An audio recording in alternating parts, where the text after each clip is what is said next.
யாதும் ஊரே யாவரும் கேளீர் தீதும் நன்றும் பிறர் தரவாரா.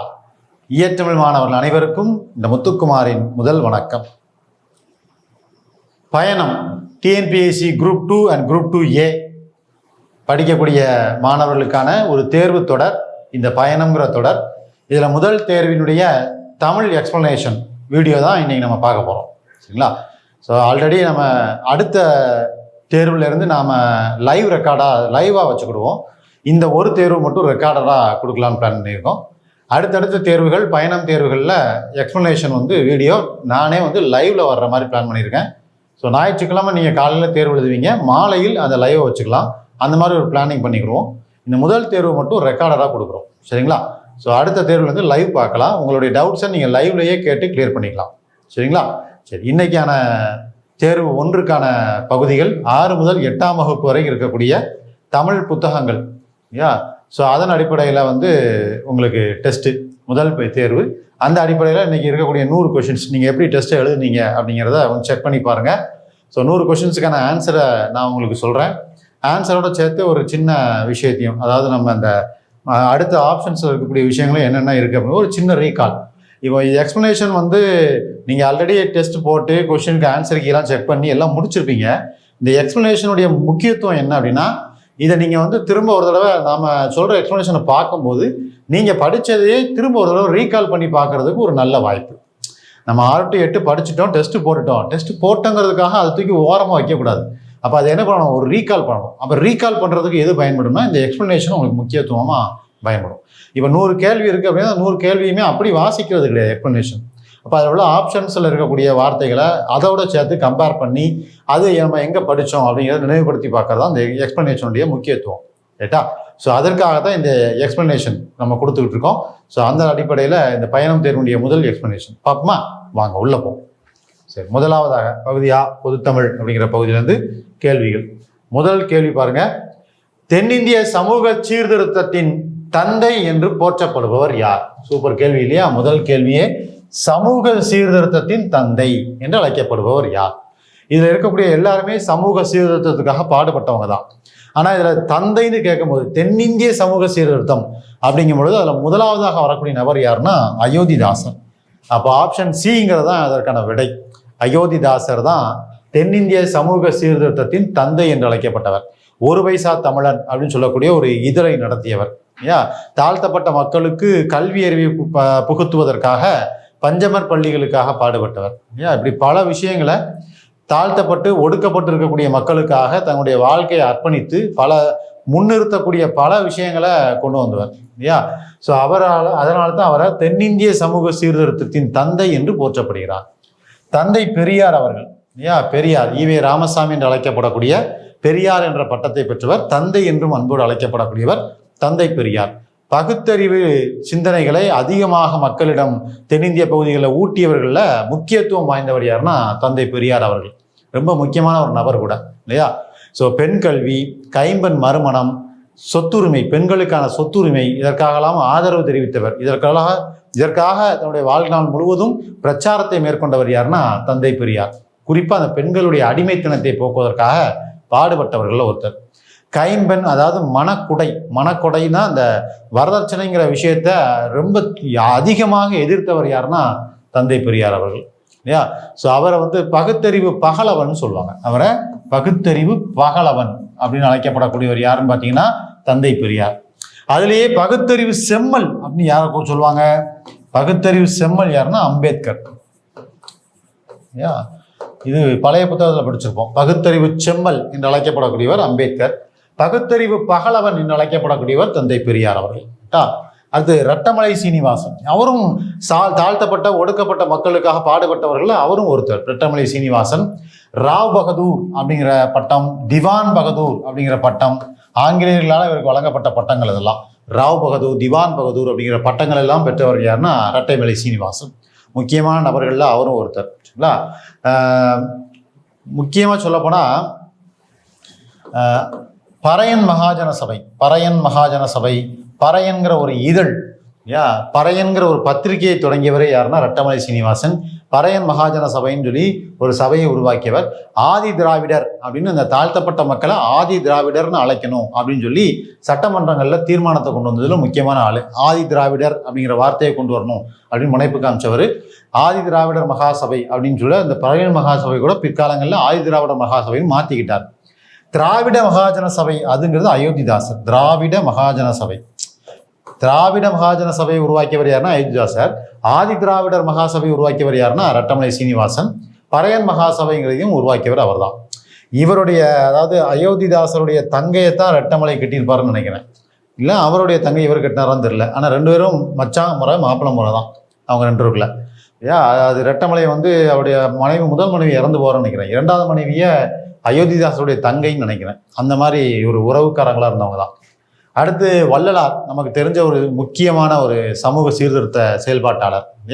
அன்றைய காலகட்டத்தில் இறைவனை வழிபடுவதில் பல்வேறு வேறுபாடுகள் இருந்த காலகட்டத்தில் எதற்கடா பல்வேறு வேறுபாடு, எல்லாரும் இறைவனை வழிபடுவதற்கு ஒரே வழி, என்ன வழி? ஒளி வழிபாடு அப்படின்னு சொல்லி அருட்பெரும் ஜோதி அருட்பெரும் ஜோதி தனிப்பெரும் கருணை அருட்பெரும் ஜோதின்னு ஒளி வழிபாடை மக்களிடம் கொண்டு சேர்த்து புகழ்வரச் செய்தவர் யாருன்னா திருவருட்பிரகாச வள்ளலார் என்று அழைக்கப்படக்கூடிய ராமலிங்க அடிகளார் அவர்கள். ஒரு அற்புதமான மனிதன். வாடிய வயிறை கண்டபோதெல்லாம் வாடியவர். மக்களுக்காக என்றும் தன்னுடைய வாழ்நாளை அர்ப்பணித்துக் கொண்டவர். இந்த பூ உலகை விட்டு உயிர் பிரியும் பொழுது கூட ஜீவ சமாதின்னு சொல்லுவாங்க இல்லையா, அந்த நிலை கூட இல்லாமல் காற்றோட காற்றாக கலந்து விட்டவர்.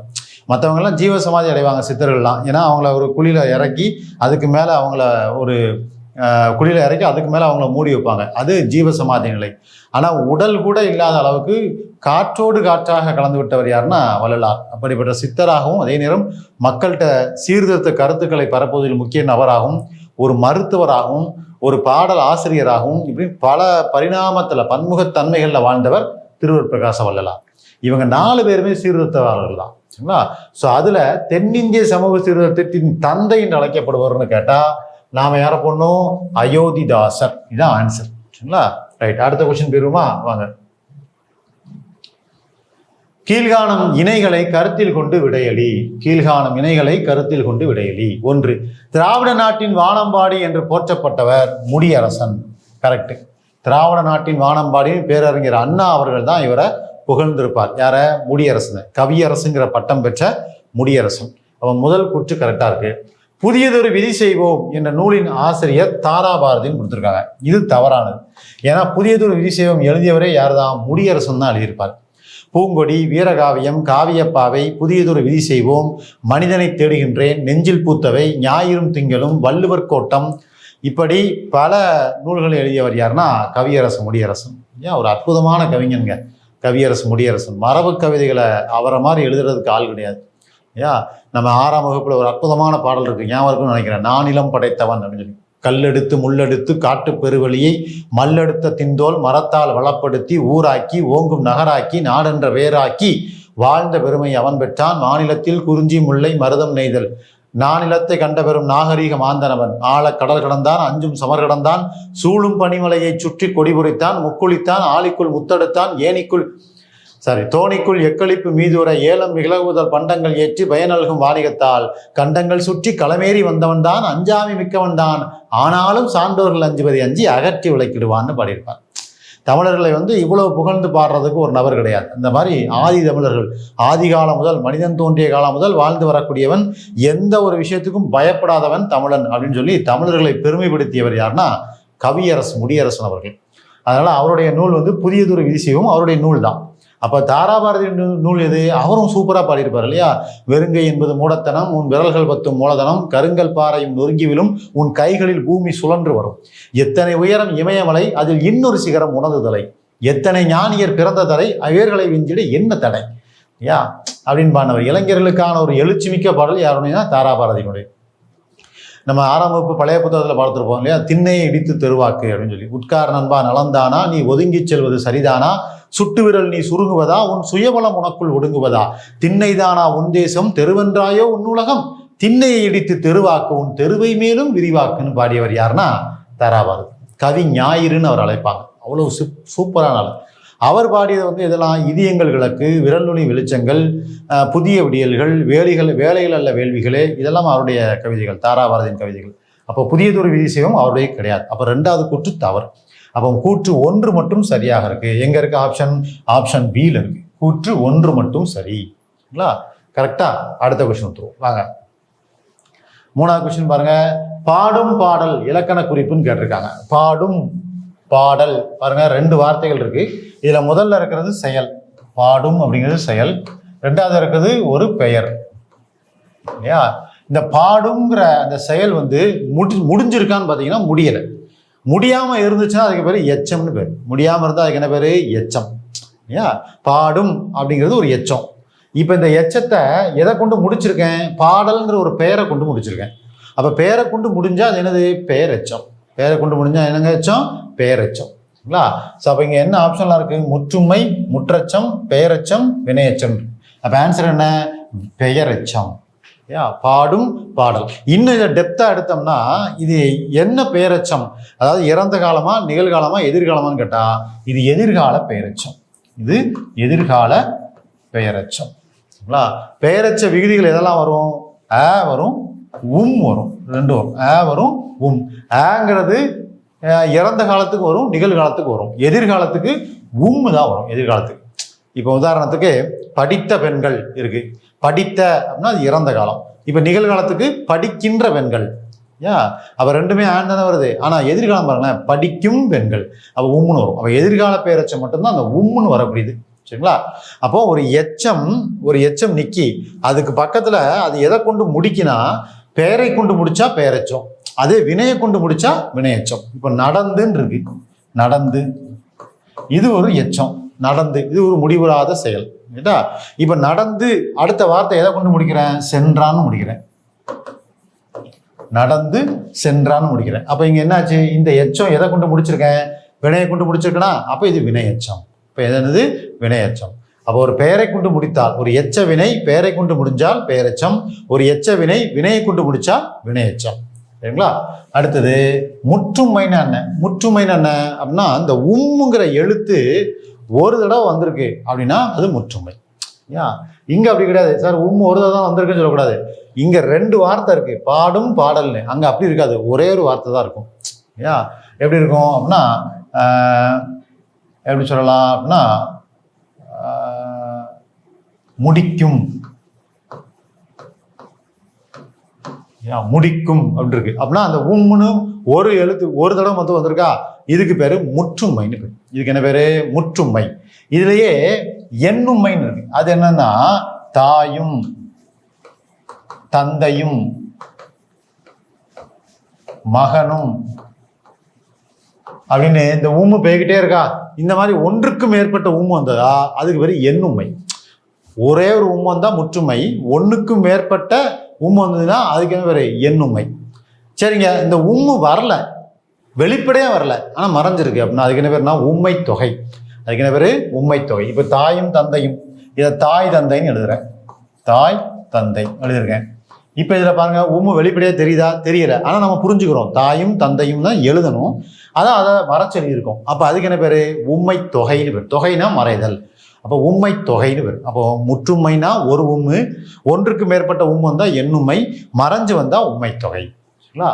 முற்று எச்சம்னா என்னன்னா இந்த ஒரு எச்சம் ஒரு வினையை கொண்டு முடிஞ்சா வினையெச்சம் படிக்கிறோம் இல்லையா, இந்த இடத்துல 2 வினைமுற்று வரும். 2 வினைமுற்று வந்து ஒரு வினைமுற்று எச்சமா நின்று இன்னொரு வினைமுற்றை கொண்டு முடியும். எப்படி? படித்தனள் சென்றாள், மாணவி படித்தனல் சென்றால் எழுதியிருக்கேன். இப்ப பாருங்க, படித்தனல் ஒரு வினைமுற்று தான். இப்ப படித்துன்னு இருந்ததுனால எச்சம், ஆனா படித்தனல்ங்கிறது ஒரு வினைமுற்று தான். ஆனா இந்த வினைமுற்றை முடிக்காம சென்றால் முடிக்க, அப்ப வினைமுற்று அப்படிங்கிறது இதுவாயிடுச்சு. சென்றால் வந்துருச்சா, அப்ப அது வினைமுற்று ஆயிரும். அது வினைமுற்று ஆயிட்டா இது என்னவாயிரும்? எச்சமாயிரும். அந்த எச்சத்துக்கு என்ன பேருனா முற்றெச்சம்னு பேர். அந்த எச்சத்துக்கு என்ன பேரு? முற்றெச்சம். ஒரு வினை முற்று அதனை கொண்டு முடியாமல் வேறொரு வினைமுற்றை கொண்டு முடித்தால் அதுக்கு பேரு முற்றெச்சம். அதுக்கு பேர் என்னதுங்க? முற்றெச்சம். அடுத்து வினையெச்சம் சொல்லியாச்சு, பெயரெச்சம் சொல்லியாச்சு. அப்போ ஆப்ஷன் எது இதுக்கு அப்படின்னா சி ஆப்ஷன். பாடும் பாடல் அப்படின்னா பெயரெச்சம். இன்னும் பிரீஃபா சொன்னா எதிர்கால பெயரெச்சம். ரைட். அடுத்த கொஸ்டின் வாங்க. 4வது. இயற்கை ஓவியம், இயற்கை தவம், இயற்கை பரிணாமம், இயற்கை அன்பு. இந்த இயற்கைன்னு சொல்லி இருக்கு புக்கில் இல்லையா? அதை அடிப்படையில் கொடுத்துருக்காங்க. இதை நம்ம எப்படி ஞாபகம் வச்சுக்கலாம்னு பார்ப்போமா? சின்னதாக ஒரு சின்ன ஷார்ட்கட் வச்சு ஞாபகம் வச்சுக்கிடுமா? இயற்கை ஓவியம் அப்படின்னா இது அப்படின்னா 10 பாட்டு. இயற்கை ஓவியம்னு எதுங்க? 10 பாட்டு. 10 எப்படி போடுவோம்? 0 1 0 போடுவோமா? இந்த 1க்கு மேலே ஒரு புள்ளி போட்டு இப்படி போட்டால் அது ஒரு டிராயிங், இப்படி போட்டு இப்படி போட்டால் அது ஒரு டிராயிங். அப்போ 10ங்கிறதே நம்ம டிராயிங்காக வரைய முடியும். டிராயிங்னா ஓவியம். அப்போ இயற்கை ஓவியம் 10 அப்படின்னு வச்சுக்கோமா? இயற்கை ஓவியம் 10 பாட்டு. அடுத்து என்னது? தவம், இயற்கை தவம். தவம் செய்யணும்னா என்ன செய்யணும்? கண்களை மூடி அமைதியாக உட்காந்துருக்கும். மணி அடித்தா கூட எந்திக்கக்கூடாது, ஐயா, டிஸ்டர்பன்ஸ் ஆகக்கூடாது. அப்படி தவத்தில் நம்ம உள்ள ஆழ்ந்து போயிடணும். சுற்றுப்புறத்தில் இருக்கக்கூடிய எந்த வார்த்தைகளும் நம் காதுகளில் கேட்கக்கூடாத அளவுக்கு ஆழ்ந்த தூக்கத்துக்கு போயிடணும். அதுக்கு பேர் தான் தவம். அப்போ மணி அடித்தா எந்திக்காமல் இருக்கணும். அதான் என்னது? சிந்தாமணி. இயற்கை தவம் என்னதுங்க? சிந்தாமணி. அடுத்தது இயற்கை பரிணாமம். கடைசியில் முடிக்கும் போது பாருங்க, நாமம். இந்த நாமம் இடக்கூடிய வழக்கம் யார்கிட்ட இருக்கும்? வைணவர்கள்ட்ட இருக்கும். அப்போ நாமம் இடக்கக்கூடிய வழக்கம் ராமரை கும்பிடக்கூடியவர்கள் தான் இருக்கும். அப்போ நாமம் ராமாயணம், கம்ப ராமாயணம். இயற்கை பரிணாமம். அடுத்து இயற்கை அன்பு. அன்பு அது பெருசுங்க. இந்த உலகத்திலே மிகப்பெரியது எதுன்னு கேட்டால் அன்பு தாங்க. அப்போ அன்பு பெரிய புராணம். இயற்கை அன்பு ஞாபகம் வச்சுக்கலாமா?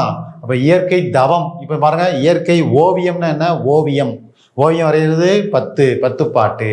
இயற்கை தவம், தவம்னா மணி அடிச்சா கூட எந்திக்கக்கூடாது. இயற்கை தவம் சீவக சிந்தாமணி. அடுத்தது இயற்கை பரிணாமம், நாமம் கம்ப ராமாயணம். அப்போ இயற்கை அன்பு பெருசு, பெரிய புராணம். ஞாபகம் வச்சுக்கலாமா? அப்போ ஆப்ஷன் எதில் இருக்குன்னு பாருங்க. 3 1 4 2. 3 1 4 2 பாருங்க. ஆப்ஷன் டியில் இருக்கு. 3 1 4 2. இதில் விடுபட்டது சில இருக்கு பார்த்தீங்களா? அதை ஞாபகமா? இயற்கை இன்ப வாழ்வு நிலையங்கள். இயற்கை இன்ப வாழ்வு நிலையங்கள் எதெல்லாம்? சிலப்பதிகாரம், மணிமேகலை. சிலப்பதிகாரம், மணிமேகலை. இயற்கை இறை அருள், தேவாரம், திருவாசகம், திருவாய்மொழி. இயற்கை இறை அருள். இப்போ அதுக்கெல்லாம் ஷார்ட்கட் வைக்க முடியாது. இன்ப வாழ்வு நிலையங்கள்னு சொல்லிட்டாங்களா? இன்ப வாழ்வு நிலையங்கள்னா 2, சிலப்பதிகாரம், மணிமேகலை. அடுத்து இறை அருள் அப்படின்னு கேட்டால் தேவாரம், திருவாசகம் 2 சைவம், வைணவத்தில் 1 திருவாய்மொழி. சரிங்களா? 3 ஞாபகம் வச்சுக்கோங்க. அடுத்ததா இயற்கை இன்ப களம்னு ஒன்று இருக்கும். களம் களி அப்படிங்க வச்சுக்கணுமா? களம் களி. இயற்கை இன்ப களம் கலித்தொகை. களம் களி, இயற்கை இன்ப களம் கலித்தொகை. அந்த 3 மிஸ் ஆகிருக்கும். மற்ற எல்லாம் ஓகே தான். படிச்சாச்சா? ரொம்ப எளிமையாக இயற்கையை வச்சு கேட்டான், இந்த மாதிரி அடைச்சொல்ல வச்சு. ரைட்டா? அடுத்த கொஸ்டின் தீருமா? வாங்க. பாலாடை இச்சொல்லுக்குரிய புணர்ச்சி கேட்டிருக்காங்க. முதல்ல இந்த சொல்லை எப்படி பிரிக்கிறான்னு பார்ப்போம். பால் கூட்டல் ஆடைன்னு பிரிக்கலாம். பால் கூட்டல் ஆடை. ரைட்டா? இப்போ இது எப்படி ஜாயிண்ட் ஆக போகுது? இங்கே இருக்கிற மெய்யெழுத்தும் இங்கே இருக்கிற உயிரெழுத்தும் ஜாயிண்ட் ஆக போகுது. இதுக்கு நம்ம ஒரு விதி தெரியும். உடல் மேல் உயிர் வந்து ஒன்றுவது இயல்பே அப்படிதான் படிக்கிறோம். அப்போ இது என்ன புணர்ச்சி? இயல்பு புணர்ச்சி. அப்போ ஆப்ஷன் ஏ, இயல்பு புணர்ச்சி. மற்றதெல்லாம் என்னது? தோன்றல் திரிதல் கெடுதல்லாம் விகார புணர்ச்சி. தோன்றல் திரிதல் கெடுதல் விகார புணர்ச்சி. சரிங்களா? அப்போ இயல்பாக புணருது. உடல் மேல் உயிர் வந்து ஒன்றுவது இயல்பே. அப்போ இயல்பு புணர்ச்சி. இது ஈஸியாக போட்டுடலாம்.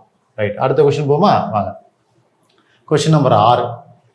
கூலிக்காக வேலை. இத்தொடரில் இடம்பெற்றுள்ள வேற்றுமையை தேர்க அப்படின்னு கொடுத்துருக்காங்க. கூலிக்காக வேலை, கூலிக்கு ஆக.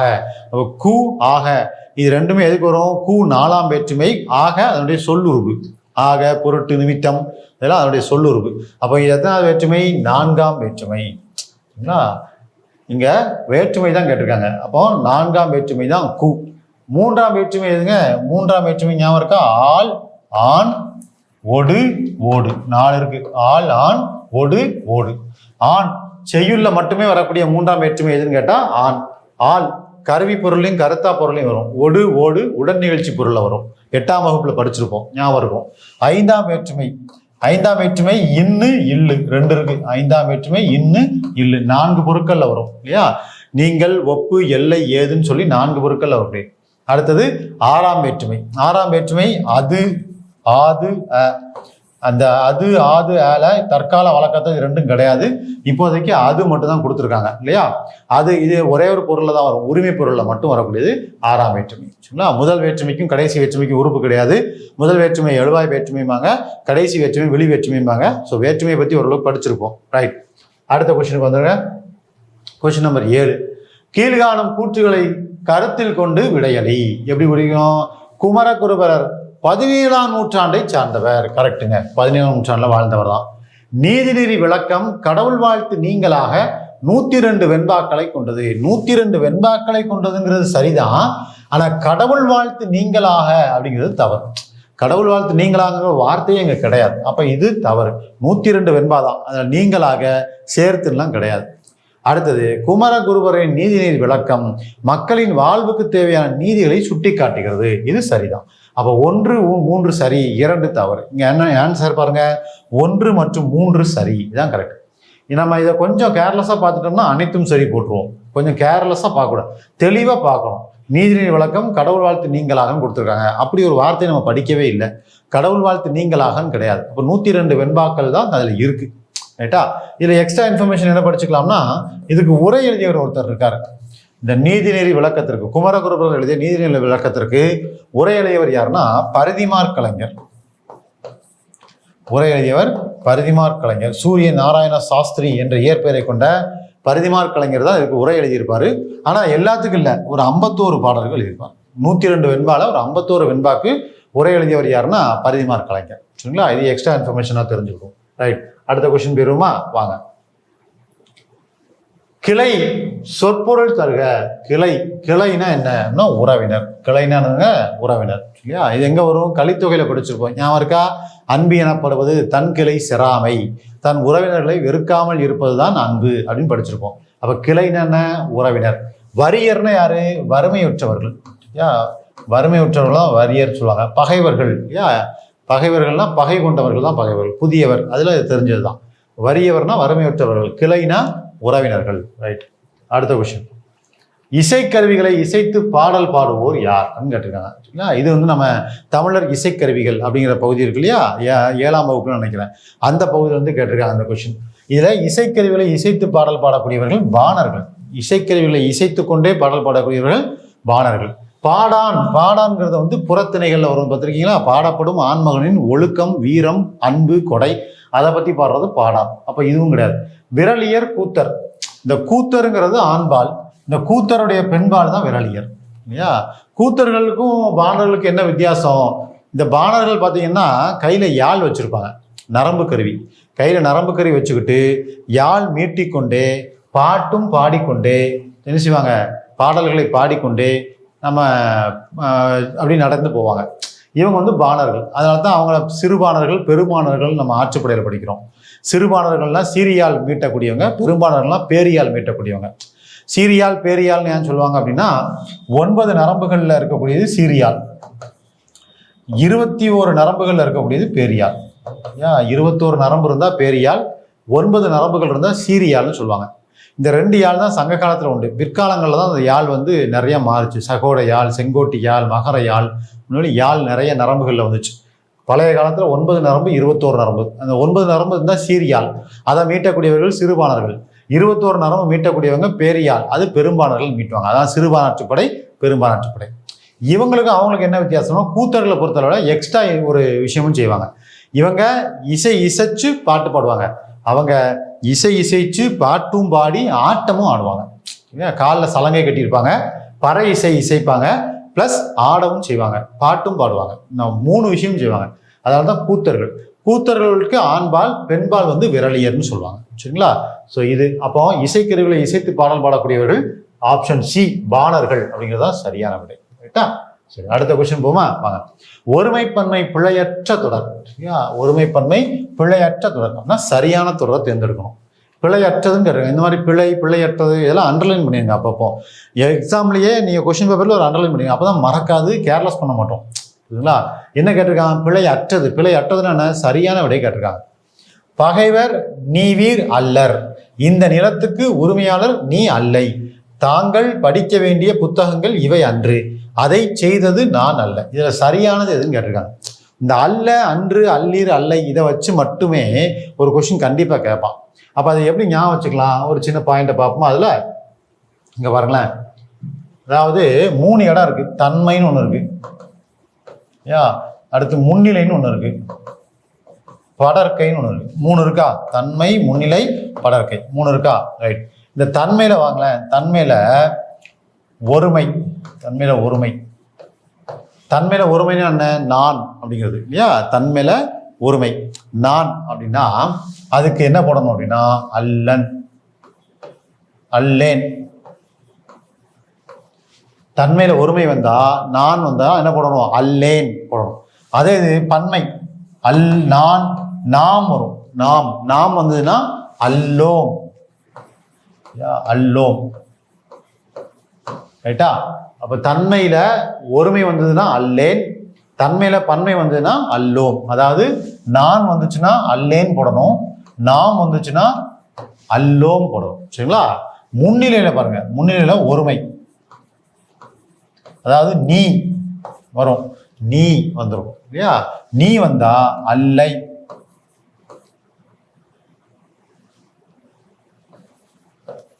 நீ வந்தா அல்லை.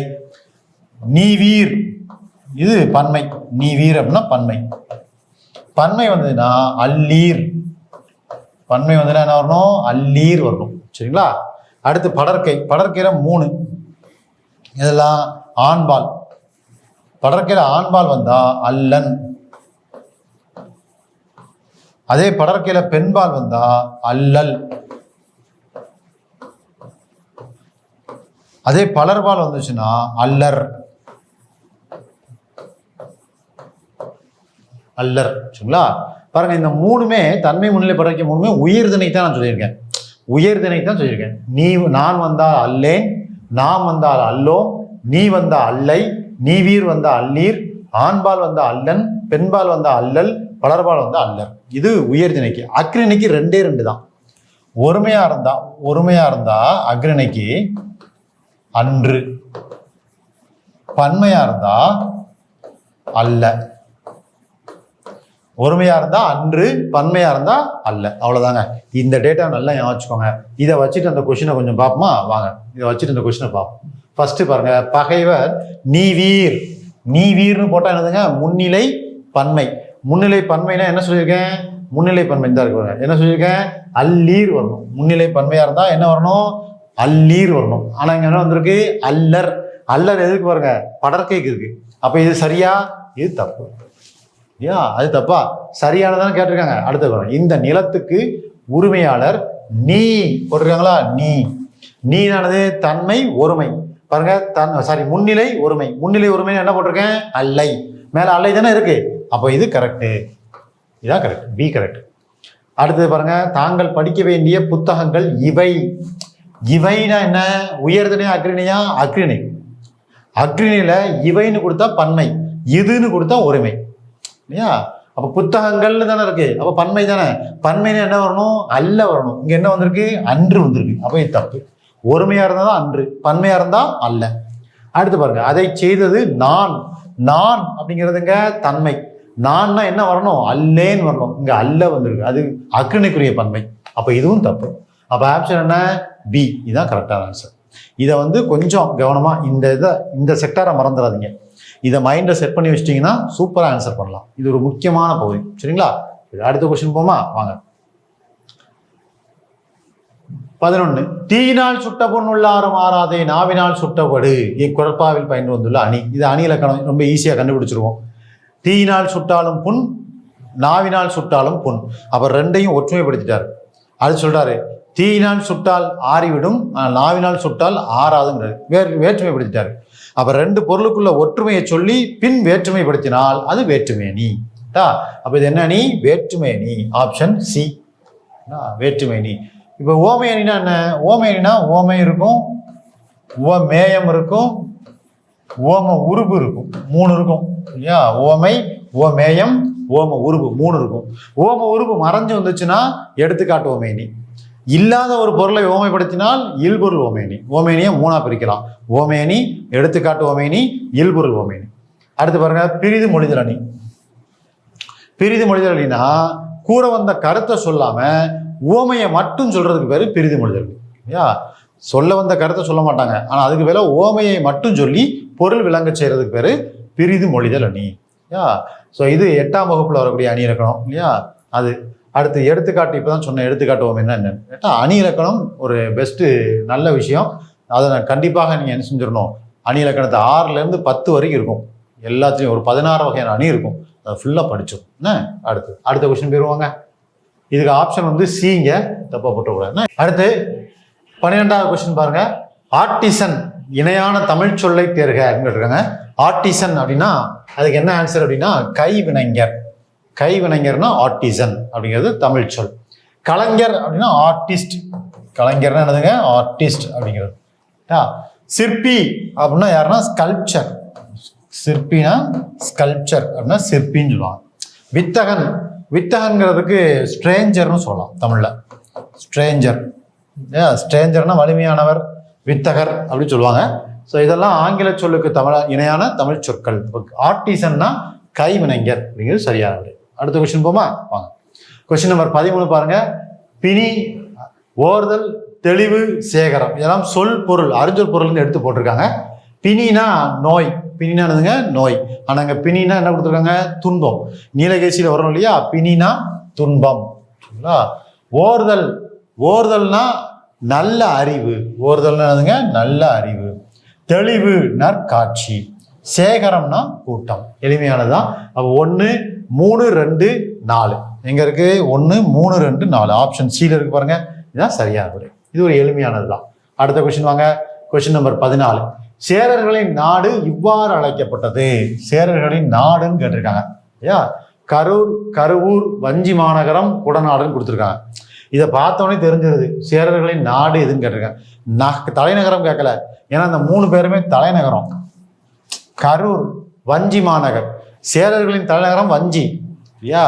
திருவஞ்சைக்களம்னு அதுக்கு பேரு, பழைய பேரு. அந்த திருவஞ்சைக்களத்தை வஞ்சின்னு சொல்லுவாங்க. அந்த வஞ்சிக்கு தற்போது வழங்கக்கூடிய பேர் கரூர். கரூர்னு அழைக்கிறதுக்கு முன்னாடி அதுக்கு இருந்த பேரு கருவூர். இல்லையா? கருவூர் தான் இப்போ ஷார்ட் ஆகி கரூர்னு ஆயிருக்கு. அப்போ வஞ்சி, கரூர், கருவூர் இது எல்லாமே ஒரே ஊரை தான் குறிக்கி. அது சேரர்களுடைய தலைநகரத்தை குறிக்கி. ஆனால் தலைநகரம் கேட்கலையே, சேரர்களில் இருந்த ஒரு சின்ன நாடு.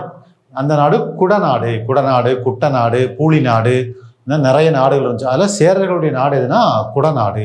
அப்போ ஆப்ஷன் டி அப்படிங்கிறதா சரியான விடை. இது எளிமையான கொஸ்டின் தான். அடுத்தது சந்தி பிழையற்ற தொடரை தேர்க கேட்டிருக்காங்க. பிழையற்ற அப்படின்னா சரியான தொடரை தேர்ந்தெடுக்கும். சந்தி பிழை சரியான இருக்கு. இப்போ என்ன கொடுத்துருக்காங்க? பெற்றுக்கொண்டேன், படித்து பார்த்தான், செய்து பார்த்தான், மலர்பாதம். இதுல எதுலையுமே வல்லினம் மிகுந்து ஒழிக்கல. அப்பனா வல்லினம் மிகாத இடங்களை இவங்க குறிப்பிட்டிருக்காங்க பாருங்க. பெற்று ஊ, படித்து ஊ, செய்து ஊ, மலர் பாதம். இப்ப இந்த 3 ஒரே மாதிரி இருக்கு பாருங்க. இந்த 3 ஒரே மாதிரி இருக்கா? ரைட். இந்த பெற்று, படித்து, செய்து இது 3மே வினை முற்ற கொண்டு முடிஞ்சிருக்கிறதால இது 3மே என்னதுன்னா வினை எச்சம். 3மே என்னதுங்க? வினை எச்சம். சரி, வல்லினம் மிகு மிக ஆடங்கள் படிச்சிருப்போம்ல, அதுல வினை எச்சத்துல வல்லினம் மிகுமானா மிகுந்துதான் ஒழிக்கும். வினை எச்சத்துல வல்லினம் மிகுந்து ஒழிக்கும். வினையெச்சம், வினையெச்ச விகுதி எதெல்லாம் வரலாம்? அ வரலாம், ஈ வரலாம், ஊ வரலாம். 3மே வினையெச்ச விகுதி தான். இல்லையா? அ, இ, ஊ 3மே வரலாம். அதுல வினையெச்சம் ஊவா இருந்தா அதுக்கு ஒரு கண்டிஷன் வச்சிருக்காங்க. வினையெச்சம் ஊவா இருந்தா அதுக்கு ஒரு கண்டிஷன் இருக்கு. அந்த ஊ வினையெச்சம் வந்தா அது வன்தொடர் குற்றியலுகரமாய் இருந்தா என்ன இருக்கணும்? வன்தொடர் குற்றியலுகரமாய் இருந்தா வல்லினம் மிகுந்தொழிக்கும். வன்தொடரா இருந்தா. சரிங்களா? இங்க பாருங்க, ரூ முன்னாடி இருக்கிறது இற்று, இது வன்தொடர் தானே. அப்ப இங்க வல்லினம் மிகுந்து ஒழிக்கணும். இது தப்பு. பிழை அற்றது சரியானது கேட்டிருக்காங்க. அப்ப இது தப்பா? இப்ப இதுவும் வன்தொடர் தானே. அப்ப இங்கேயும் இப்போ வரணும். அப்ப இதுவும் தப்பு. இப்ப இது பாருங்க, செய்து பார்த்தான், ஈ வந்திருக்கா. அப்ப இது என்ன தொடர்? வன்தொடர் கிடையாது, இடைத்தொடர். இடைத்தொடர்னா வல்லினம் என்ன செய்யாது? மிகாது. அப்ப இது சரிதான். இது சரியாக இருக்கு. மலர் பாதம், இது என்ன? மலர் போன்ற பாதம். மலர் பாதம் என்னங்க? மலர் போன்ற பாதம். அப்ப போன்றங்கிற ஓம உறுப்பு மறைஞ்சு வந்தா அது என்ன தொகை அப்படின்னா ஓமை தொகை. என்ன தொகை? ஓமை தொகை. ஓமை தொகையில வல்லினம் மிகுமா? மிகும். ஓமை தொகையில வல்லினம் என்ன செய்யும்? மிகுந்தொழிக்கும். அப்போ ஓமை தொகை வல்லினம் மிகுந்தொழிக்கும். ஆனா இங்க வல்லினம் மிகாமல் ஒழிச்சிருக்கு. அப்ப இதுவும் தப்பானது. அப்ப எது மட்டும் தான் கரெக்டு? சி, ஆப்ஷன் சி மட்டும் தான் கரெக்டா இருக்கு. ஆப்ஷன் சி கரெக்டா இருக்கா? அப்போ வன்தொடர் குற்றியலுகரமாக இருந்தா வினையச்சங்கள்ல ஊ வினையச்சம் வந்தா வன்தொடர் குற்றியலுகரமாக இருந்தா மிகுந்து ஒழிக்கும். மென்தொடர் இடைத்தொடர் வந்தா மிகுந்து ஒழிக்காது. அப்ப இது ஆப்ஷன் செய்து பார்த்தான். இதுதான் கரெக்டான சந்திப்பிழையற்ற தொடர். சரிங்களா? வல்லினம் மிக மிக அடங்கு நல்லா படிச்சு வச்சுக்கோங்க. ரொம்ப முக்கியமான ஒரு பகுதி அது. அடுத்தது பாருங்க, பொருந்தாத இணை. பொருந்தாத, சரியா? அப்ப தப்பா இருக்கிற இணை எதுன்னு பார்க்கணும். பொன்னகரம் கொடுத்துருக்காங்க. புதுமை பித்தன் எழுதினார். நூலாசிரியர் பேர் கொடுத்துருக்காங்க. கரெக்டு தான். பொன்னகரம், சாப விமோசனம், கடவுளும் கந்தசாமி பிள்ளையும், இதெல்லாம் யாருடையது? புதுமை பித்தன் உள்ளது. கரெக்டு தான். சோழ நிலா, மூ மேத்தா. சோழ நிலா, மகுட நிலா, கண்ணீர் பூக்கள், ஊர்வலம், இதெல்லாம் யாருடையது? மூ மேத்தாவுடையது. இதுவும் கரெக்டு தான். அன்பின் சிதறல், அன்பின் சிதறல் ரா மீனாட்சி போட்டிருக்காங்க. இது தப்பு. ஏன்னா அன்பின் சிதறல் ரா மீனாட்சி கிடையாது, கோமகள் கிடையாது. கோமகள் ராஜலட்சுமிங்கிற இயற்பெயர் இருக்கும். அன்னை பூமி, உயிர் அமுதாய், இல்லையா? ஸோ இதெல்லாம் எழுதியிருப்பாங்க. அன்பின் சிதறல், அன்னை பூமி, உயிர் அமுதாய், இதெல்லாம் எழுதுனது யாரு? கோமகள். அப்போ அன்பின் சிதறல் கோமகள் கூடுது. அப்போ இதுதான் தப்பு. பொருந்தாத இணை இதுதான். ஆன்சர் சி, இதுதான் கரெக்டு. சரி, கீழே பாருங்க. கன்னிவாடி, அது நமக்கு தெரிஞ்சதா? கன்னிவாடி சீரங்கராயன் சிவகுமார் தான் எழுதியிருப்பாரு. கன்னிவாடி, உப்பு கடலை குடிக்கும் பூனை, இல்லையா? இந்த மாதிரிலாம் எழுதியிருக்கிறது யாரு? ஸ்ரீரங்கராயன் சிவகுமார். அப்போ இதுவும் கரெக்டு தான். அப்போ ஆன்சர் அன்பின் சிதறல், அது எழுதுனது கோமகள், ரா மீனாட்சி கிடையாது. ரா மீனாட்சி எழுதுனது பிள்ளைக்கூடம். ரா மீனாட்சி 12th 11th வரும். ரா மீனாட்சி பார்த்துருப்போம். பிள்ளைக்கூடம்ங்கிற நூல் எழுதியிருப்பாரு. சுடுபூக்கள், தீபாவளி பகல், மறுபயணம், உதயநகரிலிருந்து, அந்த மாதிரிலாம் எழுதுனது யாருன்னா ரா மீனாட்சி. ரைட்டா? ஸோ அப்போ அன்பின் சிதறல் கோமகள் அப்படிங்கிறது பொருந்தாத இணை. இப்போ ஆப்ஷன் சி கரெக்டான ஆன்சர். இதெல்லாம் நூலாசிரியருங்க. அடுத்தது, கீழ்காணும் கூற்றுகளை காண். எழுத்து, சொல், பொருள் என்று 3 அதிகாரங்களை கொண்டது தொல்காப்பியம். இது கரெக்டு. ஒவ்வொரு அதிகாரமும் 9 இயல்களை கொண்டது. இதுவும் கரெக்டு. அப்போ ரெண்டுமே சரி. Option A. இது ரொம்ப எளிமையானது. தொல்காப்பியத்தை பற்றி கொடுத்துருக்காங்க. அடுத்த கொஸ்டின் வந்துருங்க. Question number 18. பழங்காலத்தில் செய்திகளை தெரிவிக்க எந்த இசைக்கருவியை பயன்படுத்தினர்? செய்திகளை தெரிவிக்கிறதுக்கு கோட்பறை, மத்தளம், உடுக்கை, இதெல்லாம் வந்து விழாக்கள்ல, மத்தளம் உடுக்கைலாம் வந்து கோவில் வழிபாட்டு முறைகளில் ஒழிக்கக்கூடியது. மத்தளம் உடுக்கைலாம். சேகண்டி, இது திருவிழாக்கள்ல விசேஷ நிகழ்ச்சிகள் நடக்கக்கூடிய இடங்கள்ல ஒழிக்கக்கூடியது சேகண்டி. மற்றபடி கோட்பறை தான் செய்திகளை தெரிவிப்பதற்கான இசைக்கருவி, கோட்பறை. இது தமிழர் இசைக்கருவியில் இருக்கும். ஆன்சர். சரி, அடுத்த கொஸ்டின். தவறானதை தேர்க கொடுத்துருக்காங்க. தவறானது எதுன்னு கேட்டிருக்காங்க. ரைட்டு. ஒடுக்கப்பட்ட பாரதம் அப்படின்னு கேட்டிருக்காங்க. 1927. இது கரெக்டு தான். ஒடுக்கப்பட்ட பாரதம்ங்கிற இதழை அயோத்திதாசர் நடத்தியிருப்பாரு. 1920 சட்டமேதை அம்பேத்கர் அவர்களுடைய காலகட்டத்தில் வரும் இல்லையா? 1927. நாசிக் கோயில் நுழைவு போராட்டம் அப்படின்னு கொடுத்துருக்காங்க. அது வந்து 1932. சரிங்களா? நாசிக் கோயில் நுழைவு போராட்டம் அப்படிங்கிறது 1932 இல்லை, 34ன்னு நினைக்கிறேன், இல்லையா? ஸோ அப்போ இதான் பொருந்தாதான் இருக்கு. ஒடுக்கப்பட்ட ஒரு நலவாழ்வு பேரவை 1924. அது கரெக்டு தான். புத்தரும் அவரின் தம்மமும், அது 1957. அம்பேத்கர் இறந்ததுக்கு அப்புறம் 56 அவர் இறந்திருப்பாரு. 57 ரிலீஸ் பண்ணியிருப்பாங்க அதை. சரிங்களா? ஸோ அப்போ பி ஆப்ஷன் அதான் தவறாக இருக்கு. நாசிக் கோயில் நுழைவு போராட்டம் 1934. ரைட்டா? சரி, அடுத்த கொஸ்டின் வந்துருங்க. சட்டமேதை அம்பேத்கரை பத்தி கொடுத்துருக்காங்கன்னு தவறா சொல்லியிருப்பாங்க. இது சொல்றேன். விழலுக்கு இறைத்த நீர் போல ஓமைக்கேற்ற பொருத்தமான பொருளை தேர்வு செய்க. விழலுக்கு இறைத்த நீர் போல, விழலுக்குன்னா மணல், மணல் பரப்பு, அதாவது பாலைவனமா இருக்கும் இல்லையா மணல். அந்த மணல்ல நீரை இறைப்பதால எந்த பயனும் இல்லை. ஏன்னா பாலைவனமா இருக்கக்கூடிய கடற்கரை மணல்ல ஏதாவது முளைக்குமா? முளைக்காது. அப்போ அதில் கொண்டு போய் தண்ணி ஊற்றியதுக்கு பயனே கிடையாது. அப்போ அது என்ன செயல்? பயனற்ற செயல். விழலுக்கு இறைத்த நீர் போல. ஆப்ஷன் ஏ, இதுதான் கரெக்டு. பயனற்ற செயல். இதே பயனற்ற செயலுக்கு இன்னொன்று சொல்லுவோமா? நாய் பெற்ற தெங்கம்பழம் போல. நாய் பெற்ற தெங்கம்பழம் போல. நாய்க்கு தேங்காய் கிடச்சிதுன்னா என்ன பண்ணும்? அது மற்றவங்ககிட்டையும் கொடுக்காது, அதுவும் சாப்பிடாது, அது பயன் இல்லாமல் போயிடும். அப்போ பயனற்ற செயல். சரிங்களா? அடுத்தது, எதிர்பாராத நிகழ்வுனா கிணறு வெட்ட பூதம் கிளம்பியது போல. கிணறு வெட்டுறோம், கிணறுக்காக வெட்டிருக்கோம், ஆனால் அதுலேருந்து பூதம் போகுது. அப்போ இது எதிர்பாராத நிகழ்வு. தற்செயல் நிகழ்வு, காக்கை உட்கார பனம்பழம் விழுந்தது போல. தற்செயலாக அது உட்கார்ந்துருக்கும், ஆனால் அது மாதிரி பழம்பழம் விழுந்திருக்கும். இது தற்செயல் நிகழ்வு. காக்கை உட்கார பனம்பழம் விழுந்தது போல. அடுத்து, ஒற்றுமையின்மை. ஒற்றுமையின்மைனா நெல்லி மூட்டையை அவிழ்த்து விடுவதை போல. சரியா? நெல்லிக்காய் மூட்டை இருக்கும், அதை அவிழ்த்து விட்டோம்னா அது என்ன செய்யும், சிதறி ஓடும். ஒற்றுமையின்மைக்கு அது ஒரு எடுத்துக்காட்டாக சொல்லும். இதுதான் ஓமைக்கேற்ற பொருள் அப்படிங்கிறதுல பயனற்ற செயலுங்கிறது தான் கொஸ்டின் நம்பர் 20க்கு ஆன்சர். ரைட், அடுத்த கொஸ்டின் பார்ப்போமா. Question number 21. கல்வி கண் திறந்தவர் என்று பாராட்டப்பட்டவரும் பாராட்டியவரும் அப்படின்னு கேட்டிருக்காங்க. கல்வி கண் திறந்தவர் என்று பாராட்டப்பட்டவர் காமராஜர். அப்படி பாராட்டினவர் யாரு அப்படின்னா தந்தை பெரியார் அவர்கள் தான் அவரை பாராட்டியிருப்பார் இல்லையா. அப்போ ஆப்ஷன் ஏ இதுதான் கரெக்ட். தந்தை பெரியார், காமராஜர் பாராட்டப்பட்டவர், பாராட்டியவர் தந்தை பெரியார். காமராஜர் அண்ணா, பெரியார் காமராஜர், அறிஞர் அண்ணா காமராஜர், மாற்றி மாற்றி கொடுத்துருக்காங்க. ஆன்சர் என்ன, பாராட்டப்பட்டவர் காமராஜர், பாராட்டியவர் தந்தை பெரியார். ரைட், அடுத்த கொஸ்டின் பாருங்க. பாட்டு இசைத்து பிரித்து எழுதுக. இது ரொம்ப ஈஸி தான்.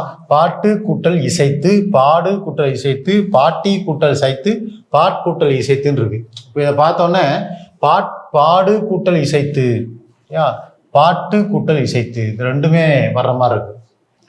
ஆனால் பாருங்க, பாட்டு பாட்டு புணர்ச்சி விதிப்படி பார்த்தீங்கன்னா பாட்டு அப்படின்னு நிலைமொழி குற்றிலுகரம், வறுமொழியின் முதல் எழுத்து உயிரெழுத்து. அப்படி இருந்தா உயிர்வழின் உக்குரல் மெய் விட்டு ஓடும் அப்படிங்கிற விதிப்படி பா இட் இட் கூட்டல் இசைத்து இப்படி வரும். புணர்ச்சி விதி படிச்சிருப்போம். புணர்ச்சி விதியின்படி பா இட்டு இட்டு இசைத்துன்னு வரும். இப்போ என்னது பாருங்க, இந்த இட்டு இந்த ஈன்னு சேர்ந்து டீன்னு மாறிடும். அப்போ என்ன வரும், இப்படி வரும், பாட்டிசைத்து. ரைட்டா, அப்போ ஆன்சர் எது வரும், ஃபர்ஸ்ட் ஆப்ஷன். ஆன்சர் என்ன வருங்க, ஃபர்ஸ்ட் ஆப்ஷன். சரிங்களா, பாடு கூட்டல் இசைத்து, பாடு கூட்டல் இசைத்து, இந்த ரெண்டையும் பாடு கூட்டல் இசைத்து மாறுமா சார் அப்படின்னா அது மாறாது, பாட்டிசைத்துன்னு மாறாது. ரைட்டா, ஏன் அப்படின்னா வறுமொழி முதல் எழுத்து உயிரெழுத்தா இருக்கு பாருங்க. அப்படி உயிரெழுத்தா இருந்தா இந்த விதிப்படி என்ன செய்யாது, பொருந்தாது. உயிர்வரின் உக்குரல் மெய்விட்டோடுங்கிற விதிப்படி தான் பொருந்தும். சரிங்களா, அந்த வகையில பாட்டு கூட்டல் இசைத்துங்கிறது தான் சரியான விடை. அடுத்த கொஸ்டின் வாங்க. Question number 23. பச்சை பசேல் என்ற வயலைக்கான இன்பம் தரும், பட்டுப்போன மரத்தை காண துன்பம் தரும். இன்பமுக்கு ஆப்போசிட்டா இருக்கும் துன்பம், அவ்வளவுதான். இதெல்லாம் எளிமையா போட்டுருவீங்க, ஈஸி தான். அடுத்த கொஸ்டின் பாருங்க. கீழ்காணும் கூற்றுகளை காண்க. மயங்கொழி எழுத்துகள் மொத்தம் 8. கரெக்ட் தான். மயங்கொழி எழுத்து எதெல்லாங்க நமக்கு ஞாபகம் இருக்கும் இல்லையா, ந ந ந 3, ல ல ழ 3, ர ர, மொத்தம் 8 இருக்கா. இதான் மயங்கொழி எழுத்துகள். 6ஆம் வகுப்பு படிச்சிருப்போமா, 1 கரெக்ட். லகரத்தை பொது லகரம் என்கிறோம். லகரம் கரெக்ட் தான், இதுவும் கரெக்ட் இதுவும் கரெக்ட், அவர் ரெண்டுமே சரிதான் இல்லையா. லகரம், இந்த லகரத்தை என்ன சொல்லுவாங்கன்னா வகர லகரம்னு சொல்லுவாங்க. இதை வகர லகரம் அப்படிம்பாங்க. இந்த லகரத்துக்கு பொது லகரம்னு பேரு, இந்த லகரத்துக்கு சிறப்பு லகரம்னு பேரு, இந்த லகரத்துக்கு சிறப்பு லகரம்னு பேரு. சரிங்களா, அப்போ ரெண்டும் சரிங்கிறது தான் கரெக்ட். அடுத்த கொஸ்டின். தண்ணீர் உயரத்திற்கு ஏற்ப நீர் பூக்கள் வளரும், அப்ப டேஸ் அளவுக்கு ஏற்ப மனிதர்கள் உயர்வார்கள் அப்படின்னு கேட்டிருக்காங்க. இது எங்க படிச்சிருப்போம்னு ஞாபகம் இருக்கும்னு நினைக்கிறேன் இல்லையா. உள்ளத்தனைய வளர் நீட்டம் மாந்தர்தம் உள்ளத்தனையது உயர்வு அப்படின்னு ஒரு வள்ளுவர் குறள் இருக்கு. யா, வெள்ளத்தனைய மலர் நீட்டம் மாந்தர்தம் உள்ளத்தனையது உயர்வு. யா, ஒரு நீர்ல பூக்கக்கூடிய பூ என்ன பண்ணும்னா தண்ணியை விட்டு வெளியே வந்து பூக்கும். ஏன் அப்படின்னா அந்த தண்டு இருக்கு பாருங்க, எவ்வளவு உயரத்துக்கு தண்ணி இருக்கோ அவ்வளவு உயரத்துக்கு வந்து தான் அந்த பூக்களை வெளிப்படுத்தும். அதை மாதிரி மனிதர்களும் எவ்வளவுக்கு எவ்வளவு நன்மைகளை செஞ்சுட்டே வரமோ அதை மாதிரி நாமளும் என்ன செய்வோம் அப்படின்னா இந்த உலகம்ங்கிற கடல்ல தனித்துவமாக உயர்ந்து இருப்போம். நம்ம சிறப்பு நம்மளை கொண்டு போய் உயர்த்திடும். அதைத்தான் இங்கே சொல்லியிருப்பாங்க. அப்போ நாம இங்கே எப்படி இருக்கணும் அப்படின்னா நாம செய்யக்கூடிய விஷயத்துல உறுதியாக இருக்கணும். ஊக்கம், மன வலிமை, அதைத்தான் அங்கே சொல்லியிருப்பாங்க. ஊக்கத்தின் அளவுக்கு ஏற்ப மனிதர்கள் உயர்வார்கள். எவ்வளவுக்கு எவ்வளவு வலிமையோடும் ஊக்கத்தோடும் இருக்கிறோமோ அவ்வளவுக்கு எவ்வளவு நம்ம உயர்ந்து போவோம். வெள்ளத்தனைய மலர் நீட்டம் மாந்ததம் உள்ளத்தனையது உயர்வு. உள்ளத்துல இருக்கக்கூடிய ஊக்கத்தின் அடிப்படையில. அப்ப இது ஊக்கம்ங்கிறது திருக்குறளை தான் இன்டைரக்டா கொடுத்துருக்காங்க. ரைட்டா, அடுத்த கொஸ்டின் வந்துருங்க. Question number 26. நாட்டுப்புற இசையின் எளிமையை கையாண்டு கவிதைகள் எழுதியவர். நாட்டுப்புற இசையை எளிமையை கையாண்டு கவிதைகள் எழுதியவர் யாரு? உடுமலை நாராயண கவி. பகுத்தறிவு கவிராயர் என்று புகழப்பட்டவர் அதுவும் உடுமலை நாராயண கவி தான். அப்ப இங்க ஆப்ஷன் என்ன கொடுத்துருக்காங்க பாருங்க. பட்டுக்கோட்டை கல்யாண சுந்தரம், உடுமலை நாராயண கவின்னு கொடுத்துருக்காங்க. பட்டுக்கோட்டை கல்யாண சுந்தரமும் எழுதியிருப்பாரு, ஆனா நாட்டுப்புற இசையில எளிய தமிழில் சமூக சீர்திருத்த கருத்துக்களை பாடியவர். உழைப்பவர்களின் உயர்வை போற்றி பாடியவர். உழைப்பாளர்களின் உயர்வை போற்றி பாடியவர். எளிய தமிழில் சமூக சீர்திருத்த கருத்துக்களை கூறியவர் பட்டுக்கோட்டையார். ஆனால் இவர் தான் நாட்டுப்புற இசையின் எளிமையை கையாண்டு பாடியவர் பகுத்தறிவு கவிராயர். ரெண்டுமே அவர் தான். அப்போ உடுமலை நாராயண கவி, 2 ஆப்ஷனுமே அதுதான் இருக்கும். D option correct. 27 ரொம்ப ஈஸியான கேள்வி. யாமறிந்த மொழிகளிலே தமிழ் மொழி போல் இனிதாவது எங்கும் காணோம். இதை பாடியவர் யாரு? பாரதியார். இதெல்லாம் ரொம்ப எளிமையான கேள்விதான். பாரதிதாசன்னா யாரு? பாரதிதாசன் என்ன சொல்லியிருப்பாரு? தொண்டு செய்வாய் தமிழுக்கு துறைதோறும் துறைதோறும் துடித்தெழுந்தே அப்படின்னு பாடியிருப்பாரு. எங்கள் வாழ்வும் எங்கள் வளமும் மங்காத தமிழ் என்று சங்கே முழங்கு அப்படின்னு பாடியிருப்பாரு. திங்களோடும் செழும்பரு தன்னோடும் விண்ணோடும் மங்குள் கடல் இவற்றோடும் பிறந்த தமிழோடு பிறந்தோம் நாங்கள் அப்படின்னு சொல்லியிருப்பாரு. தமிழை பற்றி பாரதிதாசன் பாடாத பாடலாம் இல்லையா? கவிமணி தேசிய விநாயகம் அவர்கள் சாலைகளிலே பல தொழில்கள் பெருக வேண்டும், சபை தொழிலே தமிழ் எழுந்து முழங்க வேண்டும் அப்படின்னு சொன்னவர் கவிமணி தேசிய விநாயகம் அவர்கள். முடியரசன் வந்து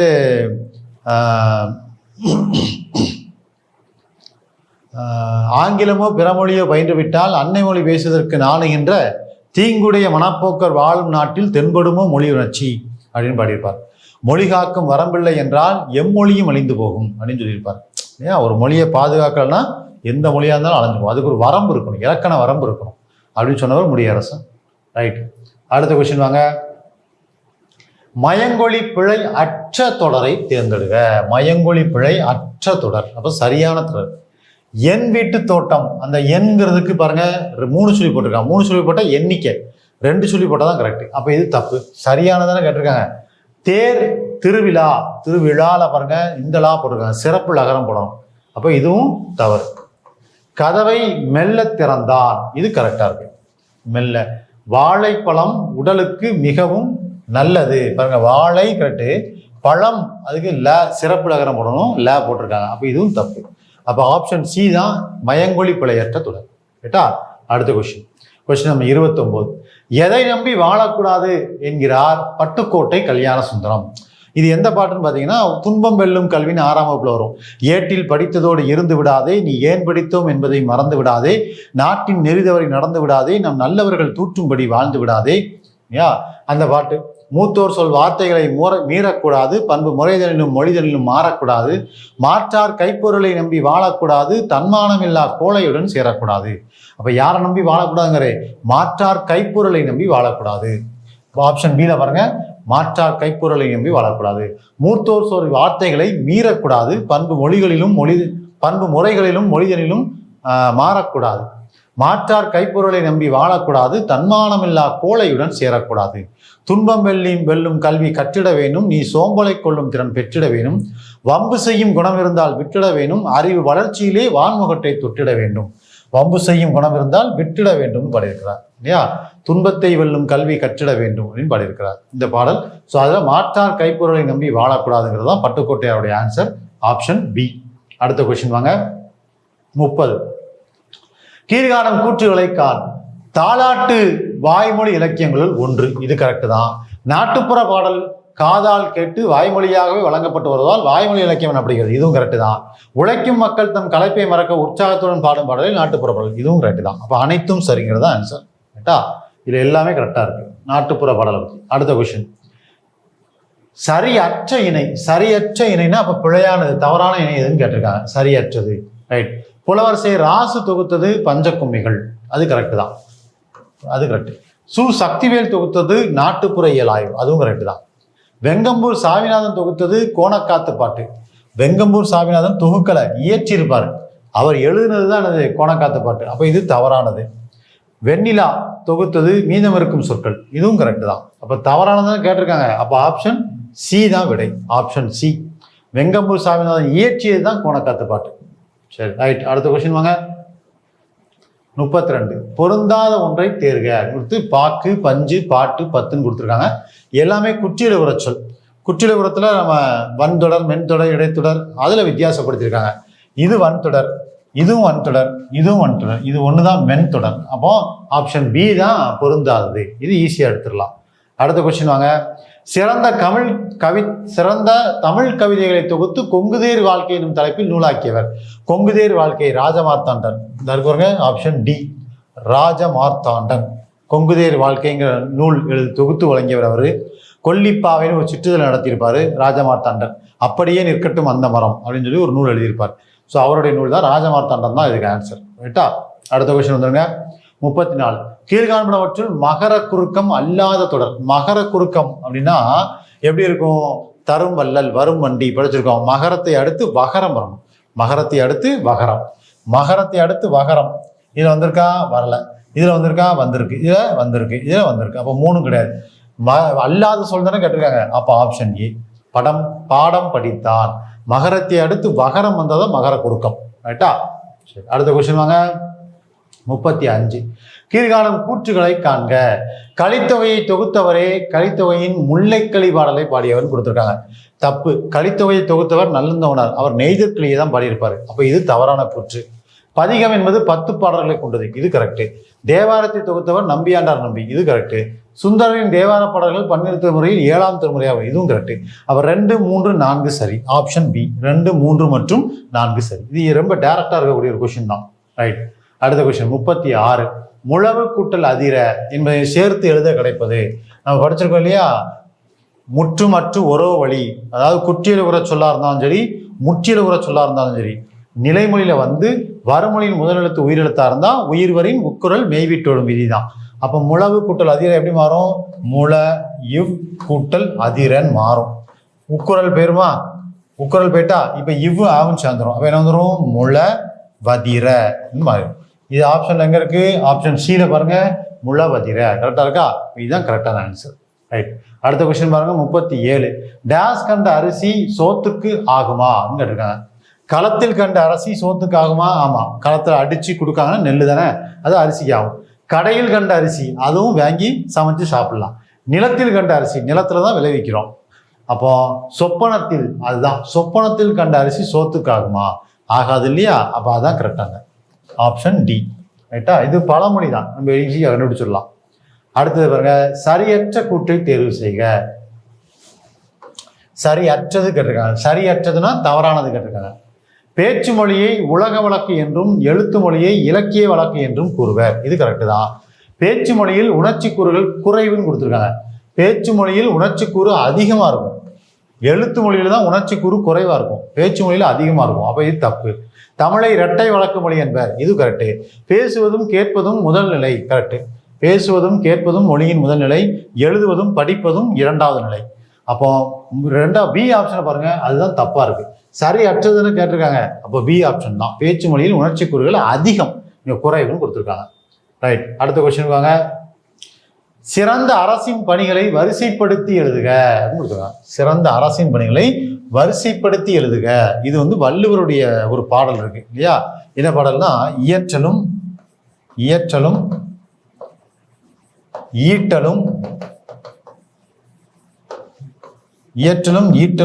வகுத்தலும், இயற்றலும் ஈட்டலும் காத்தலும் காத்த வகுத்தலும் வல்லதரசு. மாத்தி இருக்கேன்னா, இயற்றலும் ஈட்டலும் காத்தலும் காத்த வகுத்தலும் வல்லதரசு.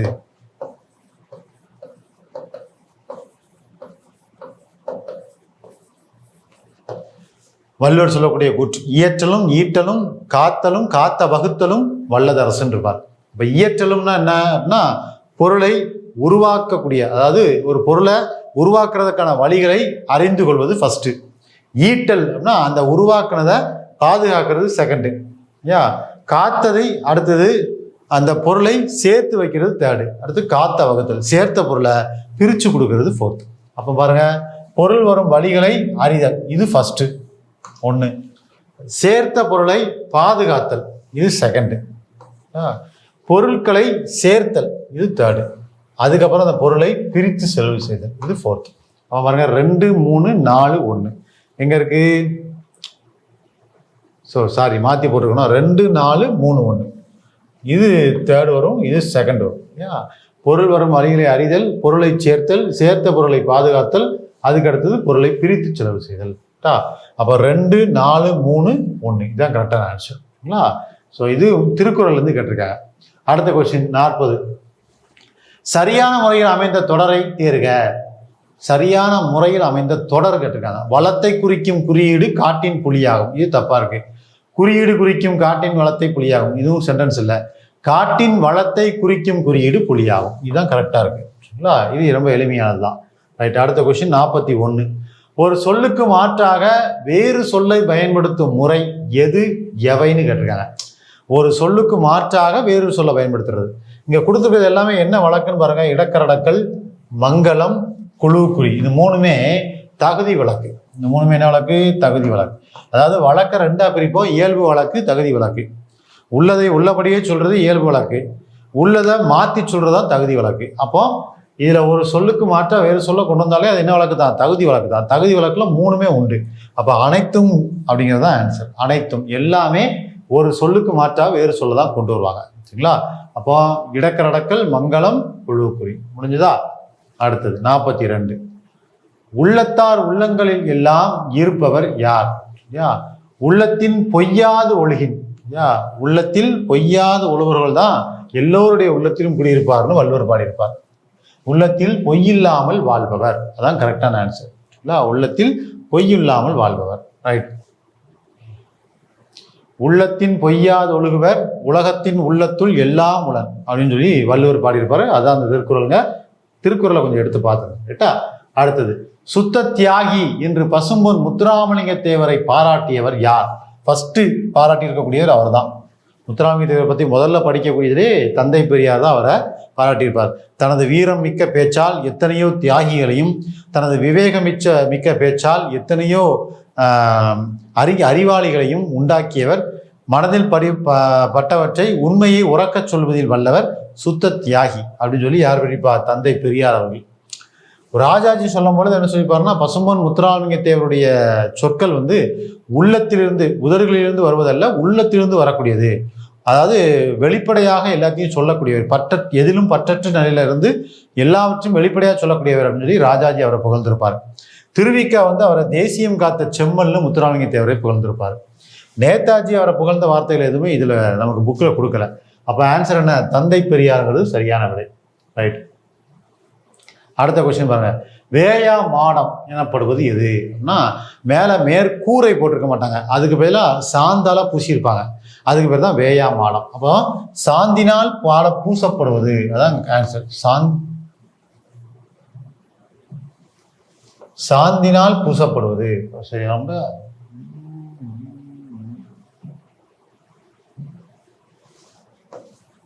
சாந்தினால் பூசப்படுவது, வைக்கோலால் வேயப்படுவது, ஓலையால் வேயப்படுவது, துணியால் மூடப்படுவது, எதுவுமே கிடையாது. சாந்தினால் பூசப்படுவது இதுதான் சரியான விடை. ரைட். அடுத்த கொஸ்டின் வாங்க. 45. கீழ்காண்பனவற்றுள் எதுகை இடம் பெறாத இணை கேட்டிருக்காங்க. எதுகைன்னா அது ரெண்டாவது எழுத்து ஒன்றி வருவது. முதல் எழுத்து அளவத்து நிற்கணும், ரெண்டாவது எழுத்து ஒன்றி வரணும். அளவத்து நிற்கணும்னா முதல் எழுத்து குறில் எழுத்தா இருந்தா அங்கேயும் குறில் எழுத்து, முதல் எழுத்து நெடில் எழுத்தா இருந்தா அங்கேயும் நெடில் எழுத்து. ஃபர்ஸ்ட் எழுத்தையும் பார்க்கணும், செகண்ட் எழுத்தையும் பார்க்கணும். செகண்ட் எழுத்து ஒன்னா இருக்கணும், ஃபர்ஸ்ட் எழுத்து இங்க குறிலா இருந்தா அங்கேயும் குறிலா இருக்கணும், இங்க நெடிலா இருந்தா அங்கேயும் நெடிலா இருக்கணும். இதுக்கு பேர் தான் அளவத்துன்னு பேர். அப்போ ஃபர்ஸ்ட் இதுலேயே பாருங்க, ரெண்டாவது எழுத்து ரே இருக்கு, இங்க ஏ இருக்கு. அப்ப இதே தப்பு தான். இளம் பெறாதுன்னு கேட்டுருங்க, ஃபர்ஸ்ட் ஆப்ஷன்ல இருக்கு. மற்றதெல்லாம் பாருங்க ஒன்னா இருக்கும் இருக்கா. அப்போ கரெக்ட், மற்றதெல்லாம் கரெக்ட். ஏ ஆப்ஷன் அதான் கரெக்ட். 46. கீழ்காணும் கூற்றுகளை காண்க. சாகித்ய அகாதமி விருது பெற்ற முதல் நூல் தமிழ் இன்பம். ராப்பி சேதுவில் எழுதியிருப்பார், கரெக்ட் தான். தமிழ் இன்பம் நூலை நினைச்சவர் ராப்பி, ரெண்டுமே கரெக்ட் தான். ராப்பி சேதுவில்லை சொல்லின் செல்வன் என போற்றப்படுவார். இந்த வார்த்தையை கவனிக்கணும். சொல்லின் செல்வர் அப்படின்னு வந்தாதான் ராப்பி சேதுவில்லை. சொல்லின் செல்வன் வந்தா அனுமன். சொல்லின் செல்வன் அழைக்கப்படுபவர் அனுமன். சொல்லின் செல்வர்னா ராப்பி சேதுவில்லை, சொல்லின் செல்வன் சொன்னா அனுமன். அப்போ இது தவறானது. அப்போ 1, 2 சரி, 1 மற்றும் 2 சரி. ஏ ஆப்ஷன் தான் கரெக்டா இருக்கும். ரைட். அடுத்த கொஸ்டின் பாருங்க. Question number 47. Question number 47. 10 பாட்டில் 2 நூல்களை பாடிய புலவர்கள் யார் அப்படின்னு கேட்டிருக்காங்க. 10 பாட்டுல 2 பாட்டு பாடியவங்க யாரெல்லாம் இருக்கிறா? ஃபர்ஸ்ட் பாருங்களேன், திருமுருகாற்றுப்படை, இதை பாடியவர் நக்கீரர். அதே திருமுருகாற்றுப்படை ஆற்றுப்படையில ஒன்று பாடியிருப்பாரு நக்கீரர். இன்னொன்னுல நெடுநல் வாடை, அதையும் யார் பாடியிருப்பா? நக்கீரர் பாடியிருப்பார். இன்னொன்று பெரும்பாற்றுப்படை, இதை கடியலூர் உருத்திரங்கனார் பாடியிருப்பாரு. அவரே தான் பட்டினப்பாளையும் பாடியிருப்பார். அப்ப நக்கீரரும் கடியலூர் உருத்திரங்கனாரும் ரெண்டு பாட்டு பாடியிருப்பாங்க. இப்போ ஆப்ஷன் பாருங்க, நக்கீரர், கடியலூர் உருத்திரங்கனார். சி ஆப்ஷன் பாருங்க, கரெக்டா இருக்கா? ரைட். கபிலர்லாம் ஒரு பாட்டு தான், குறிஞ்சி பாட்டு மட்டும்தான் பாடியிருப்பாரு. முடத்தாம கன்னியார் அவரு சிறுபானாற்றுப்படையா இல்ல பொருணராற்றுப்படை பாடியிருப்பார் முடத்தாம கன்னியார். ரைட்டா? அடுத்த கொஸ்டின் வாங்க. கீழ்காணும் கூற்றுகளை காண்க. கண்ணடை என்பது இழைத்த மரத்தில் காணப்படும் உருவங்கள். இது கரெக்டு தான். கப்பல் கட்டுவதற்கு சுழி உள்ள மரங்களை அதிகம் பயன்படுத்தினர். இது தப்பு. சுழி உள்ள மரங்களை தவிர்ப்பாங்க. சுழி இருக்குனாலே இந்த மரத்தை யூஸ் பண்ண மாட்டாங்க கப்பல் கட்டுறதுக்கு. இப்போ இது தவறு. கப்பல் கட்டும் கலைஞர்கள் கம்மியர் என்று அழைக்கப்படுவார். அது கரெக்டு தான். அப்போ 1, 3 சரி. 1, 3 சரி. அங்கே இது தவறு தானே கேட்டிருக்காங்க. 2 மட்டும் தவறு. கூற்று 2 மட்டும் தவறு. Option C. Option C. அடுத்த கொஸ்டின் வாங்க. 49.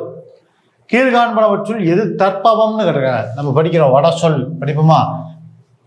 இலக்கிய வகை சொற்கள், இயற்சொல், திரிசொல், திசைச்சொல், வட சொல். வட சொல்ல 2ஆ பிரிக்கலாம். தற்பவம், தற்சமம் 2ஆ பிரிக்கலாம். சமம்னா என்னன்னா ஈக்குவலா இருக்கும். தமிழ்ல வடமொழியில இருக்க அதே சொல்ல தமிழ்ல யூஸ் பண்ணுவாங்க. அதுக்கு பேர் தற்சமம். வடமொழியில இருக்க சொல்ல அப்படியே தமிழ்ல எப்படின்னு பாருங்களேன். அலங்கார், அலங்காரம், அலங்காரம். சக்ரா, சக்ரா, சக்கரம். இதெல்லாம் அப்படியே யூஸ் பண்றது.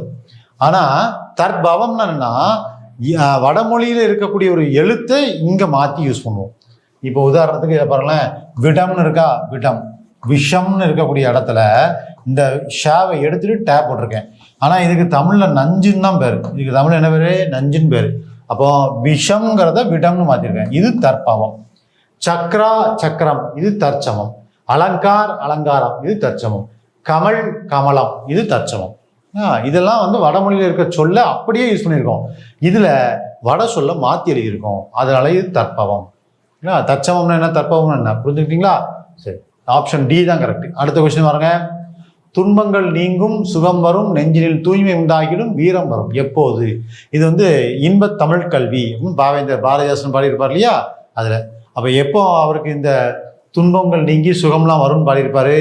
இன்பத் தமிழ் கல்வி யாவரும் கற்றவர் என்று உரைக்கும் நிலை எய்திவிட்டால் பாடியிருப்பாரு.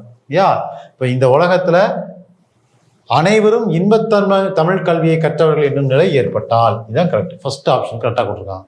அதான் அவருடைய அந்த பாரதிதாசனுடைய பாடல்ல இருந்து எடுத்து போட்டிருக்காங்க. ரைட். 50 கொஸ்டின் பார்த்தாச்சா? அடுத்த கொஸ்டின் வாங்க. Question number 51. பொறுத்துக கொடுத்துருக்காங்க. விச்சை அப்படின்னா கல்வி, எச்சம் அப்படின்னா செல்வம், முகில் அப்படின்னா மேகம், வெறுப்பு மலை. அப்படியே டைரக்டா இருக்கு. 1, 2, 3, 4. Option A. அடுத்த கொஸ்டின் 52. டிசம்பர் சூடினால் ஆகு பெயர் கேட்டிருக்காங்க. டிசம்பர் சூடினால். சூடினாலை விட்டுருங்க. டிசம்பர் இதை மட்டும் எடுங்க. டிசம்பர்ங்கிறது எதை குறிக்கும்? காலப்பெயர். டிசம்பர்ங்கிறது காலப்பெயர்.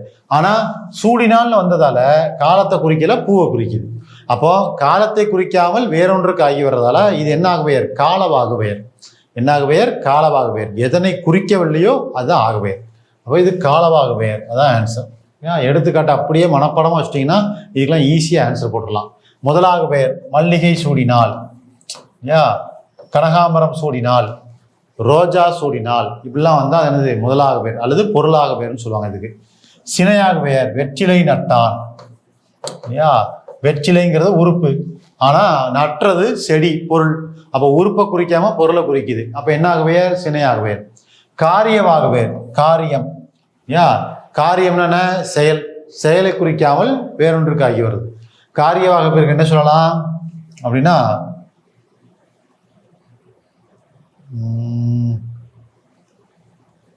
சரி, ஓகே. காரியவாக பேர் எடுத்துக்காட்டு ஞாபகம் இல்லை.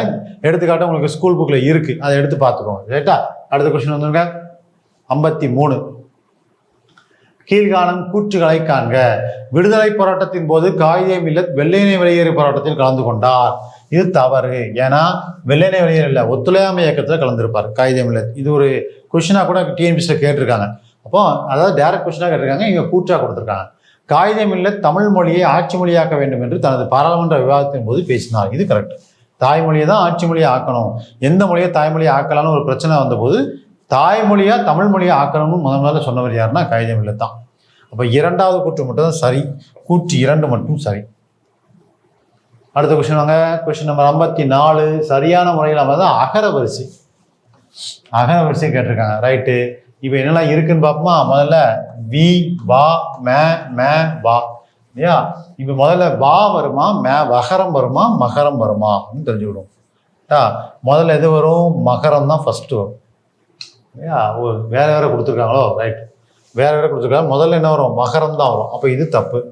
முதல்ல மகரம் வரணும், அதுக்கு அடுத்து தான் மகரம் வரும்.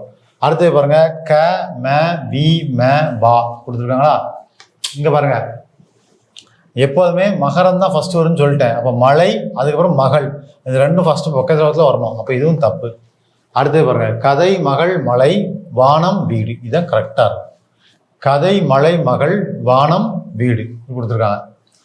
இதையும் பார்க்கணும் இல்லையா? இதுல க வந்திருக்கு, இதுல லை வந்திருக்கு. ஃபர்ஸ்ட் கே வருமா, ல வருமானா கே தான் வரும் இல்லையா? எப்படி பார்ப்போம்? நமக்கு மெய்யெழுத்துல இக்கு, இங்கு, இச்சு, இஞ்சு, இட்டு, இன்னு, இத்து, இந்து, இப்பு, இம்மு, ஈயு, இரு, இல்லு, இவ்வு, எள்ளு, இல்லு, இரு, இற்று, இன்னு.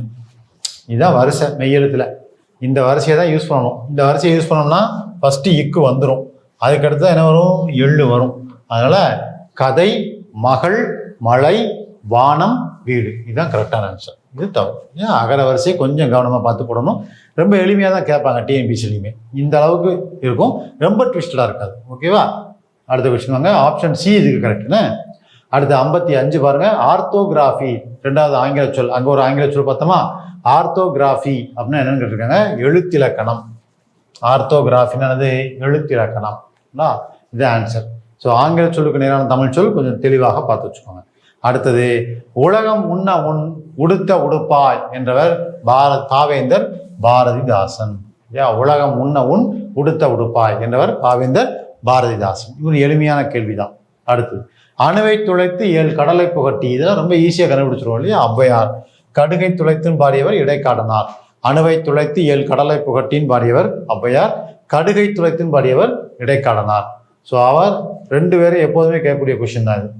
ரைட். அடுத்த கொஸ்டின் வாங்க. Question number 58. முஞ்சுரை அரையனார் குறித்த கூற்றுகளை காண்க. கிபி 4ஆம் நூற்றாண்டை சார்ந்தவர். ரைட்டு. பழமொழி 400 நூலின் கடவுள் வாழ்த்து மூலம் இவர் சமண சமயத்தை சார்ந்தவர் என அறிய முடிகிறது. கரெக்டு. பழமொழி 400 14 கீழ்கணக்கு நூல்களில் ஒன்று. இதுவும் கரெக்ட். அனைத்தும் சரிங்களா? ஸோ முன்றுரை அரையனாரை பற்றியான கூற்று அனைத்தும் சரியாக இருக்கு. அடுத்த கொஸ்டின் வாங்க. 59. மதுரை உலக தமிழ் சங்கத்தில் நிறுவப்பட்டுள்ள வெண்கல சிலைகளுள் யாருடைய உருவம் இடம்பெறவில்லை? மதுரையில் நடந்த உலக தமிழ் சங்கம் மதுரையில் நிறுவப்பட்டிருக்கும். 5வது உலக தமிழ் மாநாடு நடக்கும் பொழுது எம்ஜிஆர் அறிவிச்சிருப்பாரு, உலக தமிழ் சங்கத்தை மதுரையில் நிறுவ போறோம்னு. அந்த தமிழ் சங்கத்தை நிறுவனதுக்கு அப்புறம் அதுல வெண்கல உருவச்சிலைகள் நிறைய வச்சிருக்காங்க. அதுல யாருடைய சிலை இல்லைன்னு கேட்டிருக்காங்க. எதுனா திருவள்ளுவருடைய சிலை கிடையாது, வெண்கல சிலை கிடையாது. தொல்காப்பியர், ஔவையார், கபிலருடைய சிலை இருக்கு, திருவள்ளுவருடைய சிலை அங்கே வெண்கல சிலையாக கிடையாது. சரிங்களா? அப்போ இது ஒரு டேட்டா. அடுத்தது கொஸ்டின் நம்பர் 60. இந்து புத்த சமய மேதை.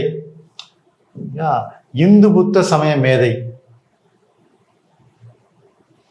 என்ற சிறப்பு பெயரை கொண்டவர் பசும்பொன் முத்துராமலிங்க தேவர். இந்து புத்த சமய மேதை, சன்மார்க்க சண்டமாருதம், பிரணவகேசரி, இப்படி எல்லாம் யாருக்கு பேர் கொடுத்துருப்பாங்க?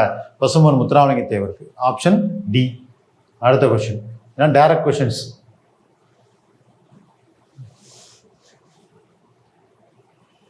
அடுத்த கொஸ்டின் பாருங்க. கீழ்காணும் கூற்றுகளை காண்.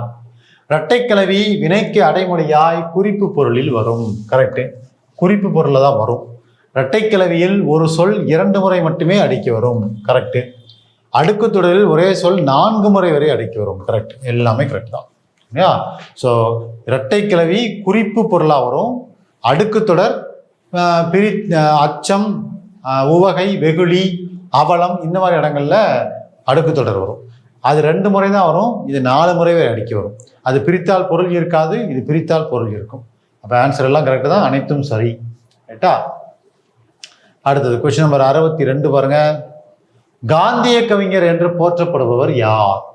இதெல்லாம் ரொம்ப ஈஸி டைரக்ட் கொஷின்ங்க. நாமக்கல் கவிஞர், விடுதலை கவிஞர், காந்திய கவிஞர், இது எல்லாமே நாமக்கல் வி ராமலிங்கத்தை தான் குறிக்கும். அப்போ காந்திய கவிஞர் என்று அழைக்கப்பட்டவர் அவர் தான். சரிங்களா? அடுத்தது திருவிக்க என்ன பேர்? தமிழ் தென்றல்னு பேர். தமிழ் தென்றல் என்று அழைக்கப்படக்கூடியவர் யாரு? திருவிக்க. சரியா? அடுத்தது யார் கொடுத்துருக்கா? கண்ணதாசன், முடியரசன். இந்த 2 பேருக்குமே கவியரசன் பட்டம். கவியரசன் சொல்லக்கூடியவங்க கண்ணதாசனுக்கும் கவியரசன் பட்டம் இருக்கு, முடியரசனுக்கும் கவியரசன் பட்டம் இருக்கு.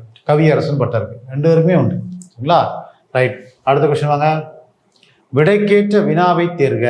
கோதை கவிதையை படித்தாள்.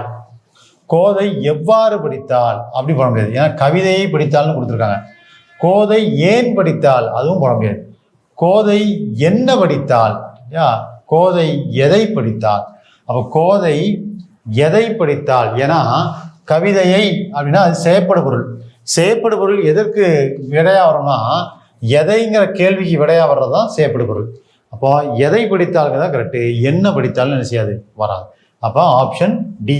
இது கொஞ்சம் குழப்பற மாதிரி இருக்கும், ஆனால் நம்ம செயற்படு பொருள் வந்து எதை அப்படிங்கிறது தான். யார் அப்படிங்கிறது எழுவாய், என்னங்கிறது வினை. இன்னும் சொல்லி 3 வரும், அதை வச்சு இதை போட்டிருக்காங்க ஆன்சர். ரைட்டா? Question number 64. இலக்கண போலியை முன்பின்னாக தொக்க போலி என குறிப்பிடுவர். கரெக்டு தான். முன்ன இருக்கிறது பின்னையும், பின்ன இருக்க முன்னையும் போட்டிருப்போம். அடுத்து இலக்கண போலி என்பது பெரும்பாலும் சொற்களின் முன்பின் பகுதியில் இடம் மாறி வருவதையே குறிக்கும். இதுவும் கரெக்டு தான். கூற்று மற்றும் காரணம் சரி, மேலும் சரியான விளக்கமும் கூட.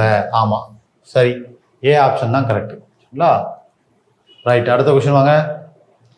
மருதத்திணை பாடல்களை பாடுவதில் வல்லவர். இது ஈஸி இல்லையா? மருதன் இளநாகனார், அவர் பேர்லேயே இருக்கு மருதன் அப்படின்னு. அதனால அவர் தான் மருதத்திணையை பாடுவதில் வல்லவர். மருதன் இளநாகனார். சோழன் நல்லுருத்திரன், இவர் யாருன்னா முல்லைக்களி, கலித்தொகையில முல்லைக்களியை பாடியிருப்பார். சோழன் நல்லுருத்திரன். அப்புறம் நல்லந்தோனார், இவர் நெய்தற்களியை பாடியவர். அடுத்து இவர் பாலைக்களியை பாடியவர். பாலை பாடிய பெருங்கடுக்கும். மருதனார் மருதக்களியை பாடியவர். ரைட். அடுத்த கொஸ்டின் வாங்க. 66 பொறுத்துக. இல்லை நூலாசிரியர் கொடுத்துருக்காங்க. ஆழ்கடலின் அடியில் அப்படின்னா அது ஜூல்ஸ் வெர்ன் எழுதினது. சிந்தனை களஞ்சியம் எழுதியவர் திருக்குறளார் வி முனுசாமி. அவதான தண்ணீர் யுத்தம் சுப்ரபாரதி மணியன். வெள்ளை ரோஜா தேனரசன். அப்போ 2-1-4-3 ஆப்ஷன் பி நூலாசிரியர் வச்சு எடுத்திருக்காங்க. ரைட். அடுத்த கொஸ்டின் நம்பர் 67. பொருந்தாத ஒன்றை தேர்க. ஓரெழுத்து ஒரு மொழி. மீ வான் கரெக்டு, நே அன்பு கரெக்டு, சே உயர்வு கரெக்டு, மே மோத்தல். மேனாலும் அன்பு தான், இப்போ இது தப்பு. மேனாலும் என்னதுதான்? அன்பு தான். நேனாலும் அன்பு, மேனாலும் அன்பு. அப்போ பொருந்தாதது எது? Option D. இதுதான் பொருந்தாதது. ஓரெழுத்து ஒரு மொழி 42 ஓரெழுத்து ஒரு மொழி இருக்கு 7th புக்கில். அப்படியே படிச்சிடணும். அது படிச்சீங்கன்னா அப்படியே யூஸ் ஆகிடும் உங்களுக்கு. ரைட்டா? சரி. அடுத்த கொஸ்டின் வாங்க. Question number 68. பெயர் பகுபதம் எத்தனை வகைப்படும்னு கேட்டிருக்காங்க. பெயர் பகுபதம், பகுபதத்தை 2ஆக பிரிக்கலாம். பெயர் பகுபதம், வினை பகுபதம் பிடிப்போம். அப்போ பெயர் பகுபதம் அப்படின்னா பெயர் சொல் எத்தனை வகை இருக்கு? 6 வகை இருக்குல்ல. அப்போ பொருட்பெயர் பகுபதம், சினைப்பெயர் பகுபதம், இடப்பெயர் பகுபதம்னு 6 வரும். அப்போ பெயர் பகுபதம் எத்தனை வகைப்படும்? 6 வகைப்படும். ஸோ பகுபதம் பகாபதம் சொல்லுவாங்க. பகுபதம் எத்தனை வகைப்படும்னா 2. பகாபதம் எத்தனை வகைப்படும்னா 4. பகுபதம் 2, பகாபதம் 4, பெயர் பகுபதம் 6. மறந்துடக்கூடாது என்ன? ரைட். அடுத்த கொஸ்டின் வாங்க. கீழ்காணும் கூற்றுக்களை கருத்தில் கொண்டு விடையளி. பாண்டியரின் 2வது தலைநகரமாக இருந்தது திருநெல்வேலி. கரெக்டு. இலக்கியங்களில் திரிகூடமலையில் வழங்கப்படுவது குற்றாலமலை. கரெக்டு. திக்கெல்லாம் புகழரும் திருநெல்வேலியின் பாண்டியவர் சேக்கிலார். இது தப்பு. திருஞான சம்பந்தன் அப்படி சொல்லியிருப்பாரு. தன் பொருணை புனல் நாடுன்னு சொன்னது சேக்கிலார். மாற்றி கொடுத்துருக்காங்க இல்லையா? அவர் 2ம் தப்பு. அப்போ 1, 2 சரி, 3, 4 தவறு. 1 மற்றும் 2 சரி. இந்த பாருங்க ஆப்ஷன் சி இதுதான் கரெக்ட். ரைட். அடுத்த கொஸ்டின் நம்பர் 70. கீழ்காண்பனவற்றுள் நம்மாழ்வார் அவதரித்த ஸ்தலம் எதுன்னு கேட்டிருக்காங்க. நம்மாழ்வார் அவதரித்தது ஸ்ரீவைகுண்டமா? இல்லை. ஸ்ரீவைகுண்டத்தில் குமரகுருபர் பிறந்திருப்பாரு. ஆழ்வார் திருநகரியா? ஆமாம், ஆழ்வார் திருநகரி கரெக்டு. திருக்குறுகூர். ஆழ்வார் திருநறைக்கு பழைய பேர் தான் திருக்குறுகூர். அவர் ரெண்டுமே கரெக்டு. அப்போ ஆப்ஷன் டியில் பாருங்க, பியும் சியும் இருக்கா, கொஞ்சம் நிதானமாக போடணும். ஏன்னா இதுக்கு டக்குன்னு நம்ம ஆப்ஷனையே பார்க்கல. உதாரணத்துக்கு நமக்கு நம்ம ஆழ்வார் பிறந்த இடம் தெரியும், ஆழ்வார் திருநறைன்னு தெரியும். ஆனால் உடனே நம்ம பி ஆப்ஷனை குறிச்சிடக்கூடாது. அதுக்கு அடுத்து இருக்கிற ஆப்ஷனையும் பார்க்கணுங்கிறதுக்காக தான் அந்த விடையை மாற்றி வச்சுருக்காங்க. பியும் சியும்னு கீழே வச்சுருக்காங்க பாருங்க. இப்போ இது கேர்லெஸ் மிஸ்டேக், நிறைய பேர் விட்டுருப்பீங்க. அது என்ன கேர்லெஸ் அப்படின்னா இந்த மாதிரி கேர்லெஸ் தான். இதை கொஞ்சம் ப்ராக்டிஸ் பண்ணணுங்கிறதுக்காக இந்த கொஸ்டின் வச்சுருக்காங்க. ரைட்டா? சரி, அடுத்த கொஸ்டின் வாங்க. முதல் ஆழ்வார்கள் மூவருள் அல்லாதவர். பொய்கை ஆழ்வார், பூதத்தாழ்வார், பேயாழ்வார். இவங்க 3 பேர் தான் முதல் ஆழ்வார்கள். அப்போ அல்லாதவர் யாரு? நம்மாழ்வார். அவர் ஆப்ஷன் டி 71க்கு. ரைட், அடுத்த கொஸ்டின் வாங்க. இப்படிப்பட்ட தலைவர் கிடைப்பது அரிது, அவர் நல்ல உத்தமமான மனிதர், இவ்வழியில் பாராட்டப்பட்டவர் யாருன்னு கேட்டிருக்காங்க. பாராட்டப்பட்டவர் காயிதே மில்லத். பாராட்டப்பட்டவர் காயிதே மில்லத். யார் பாராட்டியிருப்பாங்கன்னா தந்தை பெரியார். இப்படிப்பட்ட தலைவர் கிடைப்பது அரிது, அவர் நல்ல உத்தமமான மனிதர்னு இவரை பாராட்டியவர், காயிதே மில்லத்தை பாராட்டியவர் தந்தை பெரியார் அவர்கள் பாராட்டியிருப்பாங்க. சரிங்களா? அதே மாதிரி பேரறிஞர் அண்ணா எப்படி சொல்லியிருப்பாருன்னா, அரசியல் வானில் கவ்வி இருந்த கார் இருளை அகற்ற வந்த ஒளி அப்படின்னு சொல்லி காயிதே மில்லத்தை புகழ்ந்தவர் யாருன்னா பேரறிஞர் அண்ணா புகழ்ந்திருப்பார். 2 பேர் தான் அவரை பாராட்டியிருப்பாங்க. So answer D. அடுத்தது 73 பாருங்க.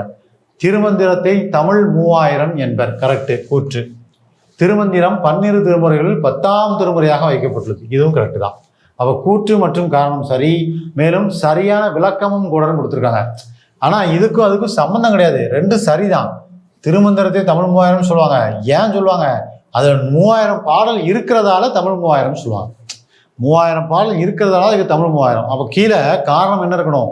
இதில் 3000 பாடல்கள் உள்ளன அப்படின்னு இருந்தா கூற்று காரணம் சரி, கூற்றுக்கு சரியான விளக்கம் காரணம் அப்படின்னு எடுத்துக்கலாம். ஆனால் இது சரியான விளக்கம் கிடையாது. அப்போ 2வது ஆப்ஷன் தான் குறிக்கணும். இந்த ஒரு விஷயத்தில் கொஞ்சம் டெஸ்ட் பண்ணியிருக்காங்களா? ஸோ இதை கொஞ்சம் கவனமாக பார்க்கணும். 2ம் சரியாக இருந்தாலும் சரியான பொருந்துதல் இருக்கா அப்படிங்கிறத கண்டிப்பாக பார்க்கலாம். ரைட்டா? அடுத்த கொஸ்டின் வாங்க. Question number 74. நாவின் நுனி அன்னத்தின் நுனியை பொருந்துவதால் பிறக்கும் எழுத்துகள். முயற்சி பிறப்புல கொடுத்துருக்காங்க இல்லையா? இக்கு, இங்கு, இச்சு, இட்டு, இப்போ இதுக்கெல்லாம் பார்ப்போமா? இந்த 3க்கும் பார்ப்போமே. இதுக்கு என்ன வரும்? முதல் பகுதி. இதுக்கு என்ன வரும்? இடைப்பகுதி. இதுக்கு என்ன வரும்? நுனி பகுதி. ரைட்டா? அதாவது நாவின் முதல் பகுதி அன்னத்தின் முதல் பகுதியை தொடுவதால் இக்கு இங்கு. நாவின் இடைப்பகுதி அன்னத்தின் இடைப்பகுதியை தொடுவதால் இச்சு இஞ்சு. நாவின் நுனி பகுதி அன்னத்தின் நுனி பகுதியை தொடுவதால் இட்டு இன்னு. அப்போ இங்க கேட்டது என்ன? நாவின் நுனி அன்னத்தின் நுனி தான் கேட்டிருக்காங்க. அப்போ ஆப்ஷன் சி தான் கரெக்ட். இப்பு இம்மு மேல் உதடு கீழ் உதடு. மேல் உதடு கீழ் உதடு அது பொருந்துறதால இப்பு இம்மு தோன்றும். இது முயற்சி பிறப்பு. 8th ஃபர்ஸ்ட் சாப்டர் அதான், எழுத்துகளின் பிறப்பு. இதுக்கு சின்ன சின்ன ஷார்ட்கட்ஸ்லாம் உங்களுக்கு நான் சொல்லி கொடுத்துருக்கேன் கிளாஸஸில். அதை கொஞ்சம் ஞாபகம் இருந்ததுன்னா நல்லாயிருக்கும். அப்படி இல்லை அப்படின்னா நமக்கு தமிழோடு விளையாடுங்கிற பகுதியில் இதுக்கு நான் ஷார்ட்கட்ஸ்லாம் கொடுத்துருக்கேன். அதை கொஞ்சம் எடுத்து பாருங்க. ரைட்டா? அடுத்த கொஸ்டின் வாங்க. Question number 75. காட்டில் புலி நடமாட்டம் உள்ளது, தொடர் வகை அறிக. இது என்ன தொடர்னு கேட்டிருக்காங்க. செய்தி தொடர். ஒரு தகவலை தான் தெரிவிக்கிறாங்க. வினா தொடரோ விளைவு தொடரோ உணர்ச்சி தொடரோ கிடையாது. செய்தியை தெரிவிக்கிறதால இது செய்தி தொடர். ரொம்ப எளிமையானது தான் இதெல்லாம். அடுத்த கொஸ்டின் பாருங்க. தொடக்க காலத்தில் மனிதர்கள் மருத்துவத்திற்கு எதை பயன்படுத்தினர்? தாவரங்களை பயன்படுத்தினாங்க. ஏன் தொடக்க காலத்தில்? அதுக்கப்புறம் தான் உலோகங்கள்லாம் பயன்படுத்த ஆரம்பிச்சிருப்பாங்க. ஃபர்ஸ்ட் ஆரம்பிச்சது தாவரங்களை தான் மருத்துவத்துக்கு எடுத்துக்கிட்டாங்க. சித்த மருத்துவம் இன்ன வரைக்கும் அதை தான் பயன்படுத்திக்கிட்டு இருக்காங்க. ரைட்டா? Option A. Question number 77. India இதழில் பாரதியார் தான் எங்களை முதலில் தமிழில் அறிமுகப்படுத்தினார். நாங்கள் யார்? இது ஒரு வித்தியாசமான கேள்வி கேட்டிருக்காங்க பாருங்க. பாரதியார் முதல்ல இந்தியாங்கிற இதழில் எதை அறிமுகப்படுத்தினாரு? தாள் ஓவியம், வண்ண ஓவியம், கருத்துப்பட ஓவியம், துணி ஓவியம். கருத்துப்பட ஓவியம், சரியா? கார்ட்டூன் படங்கள் மூலமாக செய்திகளை தெரிவிக்கக்கூடிய முறையை முதல்ல பத்திரிகையை அறிமுகப்படுத்தியவரே யாருன்னா மகாகவி பாரதியார் தான். அதனால தான் அவரை பற்றி கொடுத்துருக்காங்க. ஒரு டேரக்டர் எல்லாமே இன்டைரக்ட் கொஸ்டினாக கொடுத்துருக்காங்க பாருங்க. கருத்துப்பட ஓவியத்தை முதலாக அறிமுகப்படுத்தியவர். ரைட்டா? அடுத்தது 78. பூதத்தாழ்வார் அகல் விளக்காக எதனை உருவகப்படுத்துகிறார்? 2 பேர் பாடியிருக்காங்க. பொய்கையாழ்வார், பூதத்தாழ்வார். 2 பேர் என்ன பாடியிருக்காங்க பாருங்க. வையம் தகலியா வார்க்கடலை நெய்யாக வெய்ய கதிரோன் விளக்காக செய்ய சுடராளியான் அடிக்கே சூட்டினேன் சொல்மாலை இடராளி நீங்குக வேண்டும். இது பொய்கையாழ்வார். அன்பே தகலியா ஆர்வமே நெய்யாக இன்புருகு சிந்தை இடுதறியா ஞான சுடர் விளக்கு ஏற்றினேன் நாரணருக்கு ஞான தமிழ் புரிந்த நான் யார் பாடியிருக்கா? பூதத்தாழ்வார். அப்போ எதை அகல் விளக்கா எடுத்துக்கிறாரு? அன்பை அகல் விளக்கா எடுக்கிறார். அவரு உலகத்தை அகல் விளக்கா எடுத்துக்கிறார் பொய்கை ஆழ்வார். அப்ப இவர் அன்பை தான் அகல் விளக்கா எடுத்துக்கிறாரு. அன்பு. பூமி அப்படிங்கிறது அவர் வையகத்தை உலகத்தை, கடல் அது நெய்யாக, இவர் ஆர்வத்தை நெய்யா எடுத்துக்கிறார். இந்த பாட்டை முழுசா படிச்சா மட்டும்தான் இதுக்கு நம்ம விடை கொடுக்க முடியும். சரிங்களா? அடுத்த கொஸ்டின் பாருங்க. அழகிய மரம். அழகிய ஆன்னு முடிஞ்சிருக்கா, அவ பெயரச்சம். அழகிய மரம் முடிஞ்சிருக்கு. பெயரச்சம் தெரிஞ்சு போச்சு. ஆனா இங்க பாருங்க, தெரிநிலை பெயரச்சம் குறிப்பு பெயரச்சம் ரெண்டு இருக்க. இதுல எப்படி கண்டுபிடிக்கிறது? தெரிநிலை பெயரச்சம்னா காலமும் செயலும் வெளிப்படையா தெரியும். குறிப்பு பெயரச்சம்னா பண்பை உணர்த்தும். அழகுங்கிறது செயல் கிடையாது, பண்பு. அப்ப இது பண்பை உணர்த்துறதால என்ன பெயரச்சம்? குறிப்பு பெயரச்சம். காலத்தையும் செயலையும் வெளிப்படையாக உணர்த்தினால் அது தெரிநிலை பெயரச்சம். பண்பினை மட்டும் வெளிப்படுத்தினா அது குறிப்பு பெயரச்சம். சரிங்களா? ரைட். அதே மாதிரிதான் தெரிநிலை வினைச்சம் குறிப்பு வினைச்சம். காலத்தையும் செயலையும் வெளிப்படையாக உணர்த்தக்கூடியது தெரிநிலை வினைச்சம். அதே பண்பை மட்டும் வெளிப்படுத்தக்கூடியது குறிப்பு வினைச்சம். ரைட்டா? அடுத்த கொஸ்டின் நம்பர் 80. கீழ்காணும் கூற்றுகளை காண்க. வாழ்விற்கு இன்பத்துறையில் தலையாயது காவிய இன்பம். கலப்பில் வளர்ச்சி உண்டு என்பது இயற்கை நுட்பம். ரெண்டுமே சரியானதுதான். இரண்டும் சரியான தொடர். அடுத்தது கொஸ்டின் நம்பர் 81. பொருந்தாத இணையை தேர்வு செய்க. அறிவு, செறிவு, நிறைமுறை. இது எதுனா கலித்தொகையில் இருக்கு. கலித்தொகையில் அன்பு எனப்படுவது, அறிவு எனப்படுவது படிச்சிருக்கோம் இல்லையா? அதுல இருந்து எடுத்திருக்காங்க. முதல்ல என்ன கொடுத்துருக்காங்க? அறிவு எனப்படுவது. அறிவு எனப்படுவது பேதையார் சொல் நோன்றல். சரியா கொடுத்துருக்காங்களா? கொடுத்துருக்காங்க. பொருந்தாதுதான் கேட்டிருக்காங்கன்னா.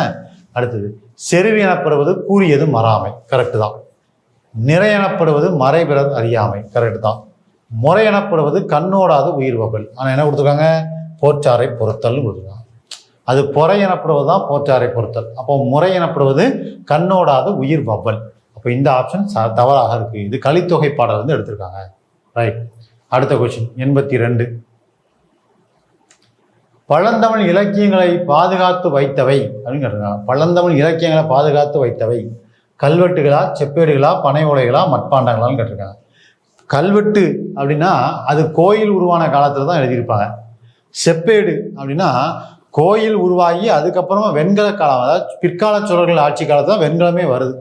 அந்த செப்பு பட்டயம் எழுதக்கூடிய காலம் அப்பந்தான் அது வருது. அப்பமா அதுவும் கிடையாது. பனை ஓலை இதுதான் சங்க காலத்துல இருக்கக்கூடிய பாடல்கள்லாம் நமக்கு கிடைச்சது. பழந்தமிழ் இலக்கியங்களை பாதுகாப்பாக வச்சிருது பனை ஓலைகள்ல தான் முதல்ல வச்சிருந்தாங்க. அதுக்கப்புறம் தான் அது கல்வெட்டு, செப்பேடுகள்லாம் வந்துச்சு. ஃபர்ஸ்ட் இருந்தது எங்க தான்? பனை ஓலைகள்ல தான். அப்போ ஆப்ஷன் சி. அடுத்தது பொறுத்துக. தோல் கருவி. தோல் கருவி முழவு, நரம்பு கருவி யாழ், காற்று கருவி குழல், கஞ்சக்கருவி சாளரா. அப்போ ஆன்சர் என்ன? 3, 1, 2, 4. 3, 1, 2, 4. ஆப்ஷன் டில இருக்கா? ரைட். அடுத்த கொஸ்டின் வாங்க. Question number 84. திருப்பூருடன் தொடர்பில்லாதது எதுன்னு கேட்டிருக்காங்க. திருப்பூர் பின்னலாடை நகரம். தொடர்பில்லாதது கேட்டிருக்காங்கன்னா பின்னலாடை நகரம். அது கரெக்டு தான். நேதாஜி ஆயத்த ஆடை பூங்கா அது அங்கதான் இருக்கு. அது கரெக்டு தான். தமிழ்நாட்டின் காலந்து இது தப்பு. தமிழ்நாட்டின் காலந்து திண்டுக்கல், திருப்பூர் கிடையாது. தமிழ்நாட்டின் காலந்து எதுங்க? திண்டுக்கல். சரியா? அப்ப காங்கேயம் காலை அதுவும் திருப்பூர்ல தான் உண்டு. அப்போ பொருந்தாதது தொடர்பில்லாதது ஆப்ஷன் சி. ரைட்டா? அடுத்த கொஸ்டின். விற்கொடி புணர்ச்சியின் வகை காண்க. விற்கொடியை எப்படி பிரிச்சு எழுதுன்னு பார்ப்போம். வில் கூட்டல் கொடி. அப்ப இங்க என்ன ஆயிருக்கு? இந்த இல்லு என்னவா மாறி இருக்கு? இர்ரா மாறி இருக்கு. அப்ப மாறி இருக்கிறதால என்ன புணர்ச்சி? விகார புணர்ச்சி. அப்ப இயல்பு புணர்ச்சி வராது. விகாரத்துல 3 இருக்கு.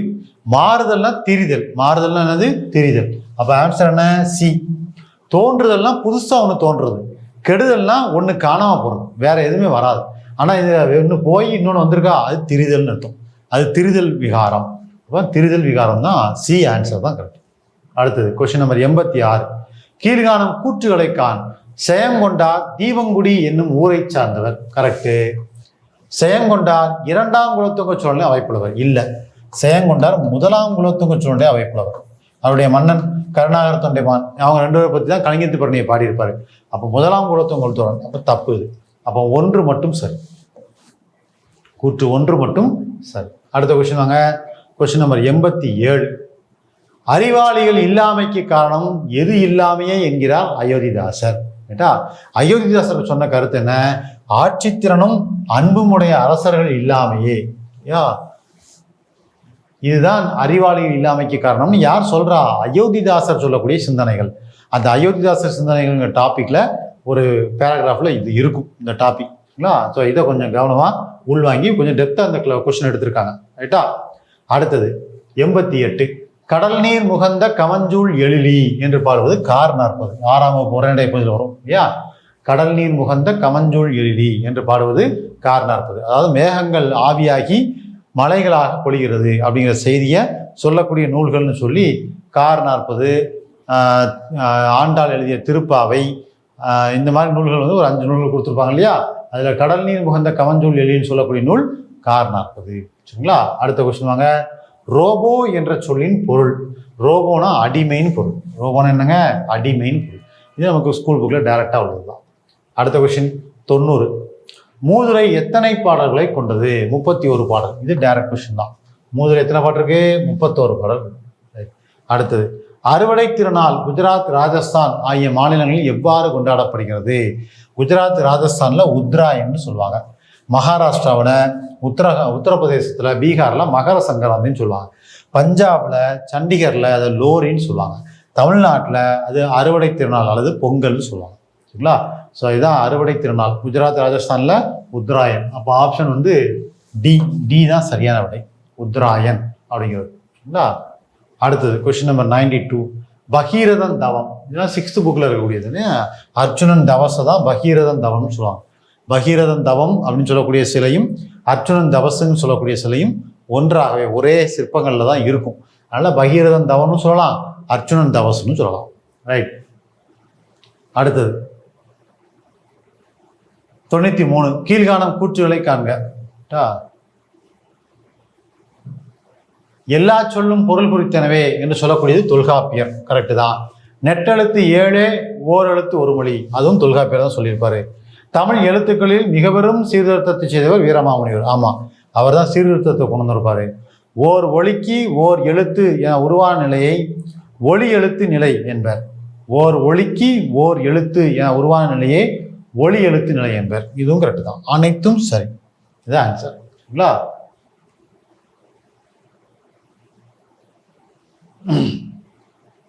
அடுத்து, நடுவு நின்ற நன்னெஞ்சினோர் என வணிகரை பாராட்டும் நூல் எது? பட்டினப்பாலை. இந்த வணிகரை பாராட்டக்கூடிய 2 நூல் தான். ஒன்று பட்டினப்பாலை, இன்னொன்று திருக்குறள். இந்த 2 நூலுடைய குறிப்பு தான் கொடுத்துருப்பாங்க ஸ்கூல் புக்கில். அப்போ கண்டிப்பாக இதில் 2 ஏதாவது ஒன்று தான் வரும், மைண்டில் வச்சுக்கோங்க. நடுவு நின்ற நன்னெஞ்சினோன்னு பாடியது பட்டினப்பாலையில் வரக்கூடிய நூல். ரைட்டா? அடுத்தது கொஸ்டின் நம்பர் 95.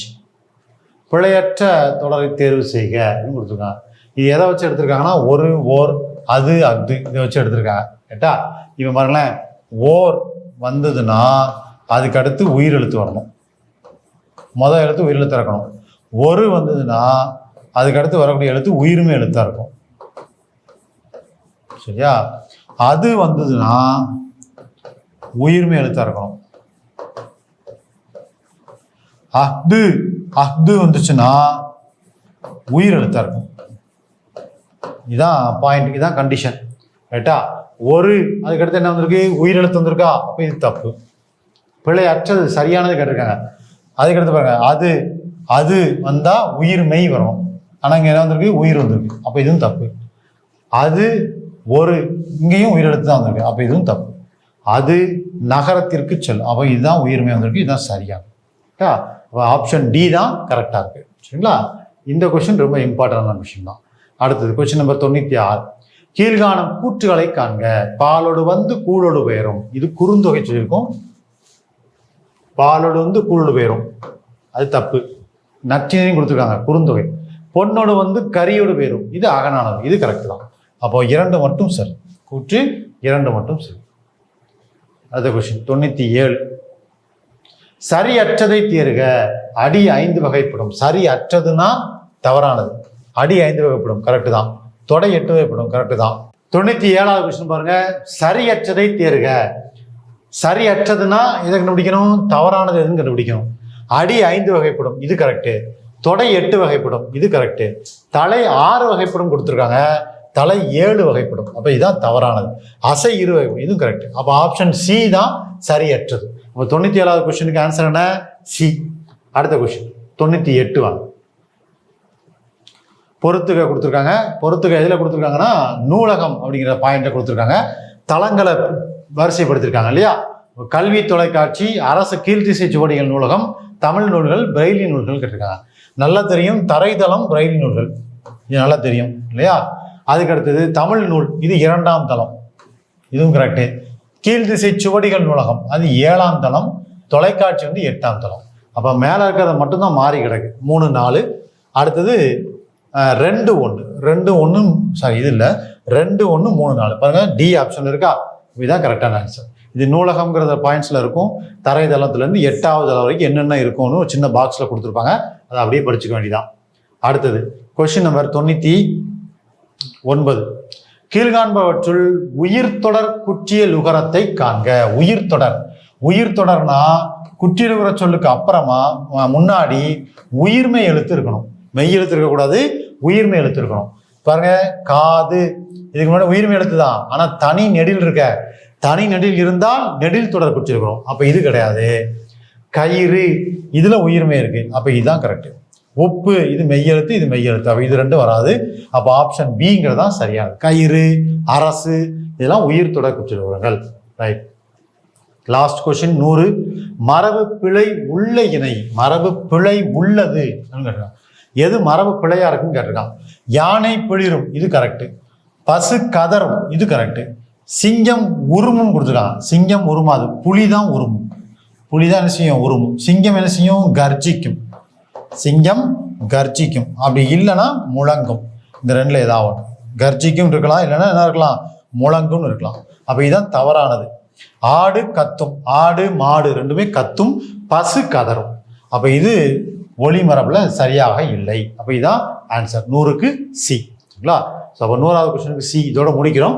ஸோ இந்த எக்ஸ்ப்ளனேஷனில் வந்து 1லேருந்து 100 கொஸ்டின்ஸ் வரைக்கும் என்னென்னலாம் அப்படிங்கிறத, எதெல்லாம் வித்தியாசமாக இருக்குது அப்படிங்கிறதையும், எதெல்லாம் கேர்லெஸ் மிஸ்டேக் பண்ணுவீங்க அப்படிங்கிறதையும் தெளிவுபடுத்தியிருக்கிறேன் இல்லையா? ஒரு கொஸ்டின் எடுத்துட்டிங்கன்னா நீங்கள் 3 கேட்டகரியாக பிரிச்சுக்கணும். 1 சரியான விடையை நான் கொடுத்துருக்கேன். 2 எனக்கு இதுக்கு விடையே தெரியாது. 3 இதில் நான் கேர்லெஸ் பண்ணியிருக்கேன் அப்படின்னு 3 டேர்ம்ஸாக பிரிச்சுக்கோங்க. எப்போதுமே ஒரு எக்ஸாம் எழுதிட்டா அப்படியே தூக்கி தூர போட்டக்கூடாது. அந்த எக்ஸாம் எழுதின கொஸ்டின்ஸை வச்சு அனலைஸ் பண்ணணும். அது ரொம்ப முக்கியம்.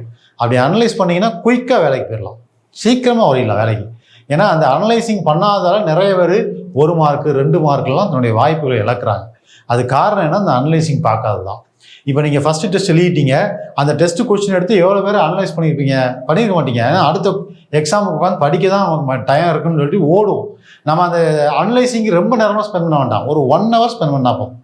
1 ஹவரில் நாம் எதெல்லாம் தப்பு விட்டுருக்கோம், எதெல்லாம் சரியாக எழுதணும், எதெல்லாம் கேர்லெஸ் மிஸ்டேக், அதை கொஞ்சம் அனலைஸ் பண்ணி அடுத்து இந்த தப்பு வராத அளவுக்கு பார்த்துக்கணும். அதுதான் முக்கியம். கேட்டா? அதனால் டெஸ்ட்டில் ஏதாவது ஒரு ஆப்ஷனை குறித்து வைக்கிறேன்னு குறித்து வைக்காதீங்க. தெரிஞ்சதுக்கு மட்டும் விடை கொடுங்க, தெரியாத படிச்சுக்கோங்க. அதனால் படிக்கிறதுக்கான ஒரு மெத்தடு தானே தவிர, பரீட்சை என்பது ஒரு பயிற்சி தானே தவிர இது முடிவு கிடையாது. அதை முதல்ல மனசில் வச்சுக்கோங்க. நல்லபடியாக எக்ஸாம் எழுதுங்க. அடுத்த வாரம் ஞாயிற்றுக்கிழமை தேர்வு 2க்கான எக்ஸ்ப்ளனேஷனோட உங்களை மாலையில் சந்திக்கிறேன். நன்றி, வணக்கம்.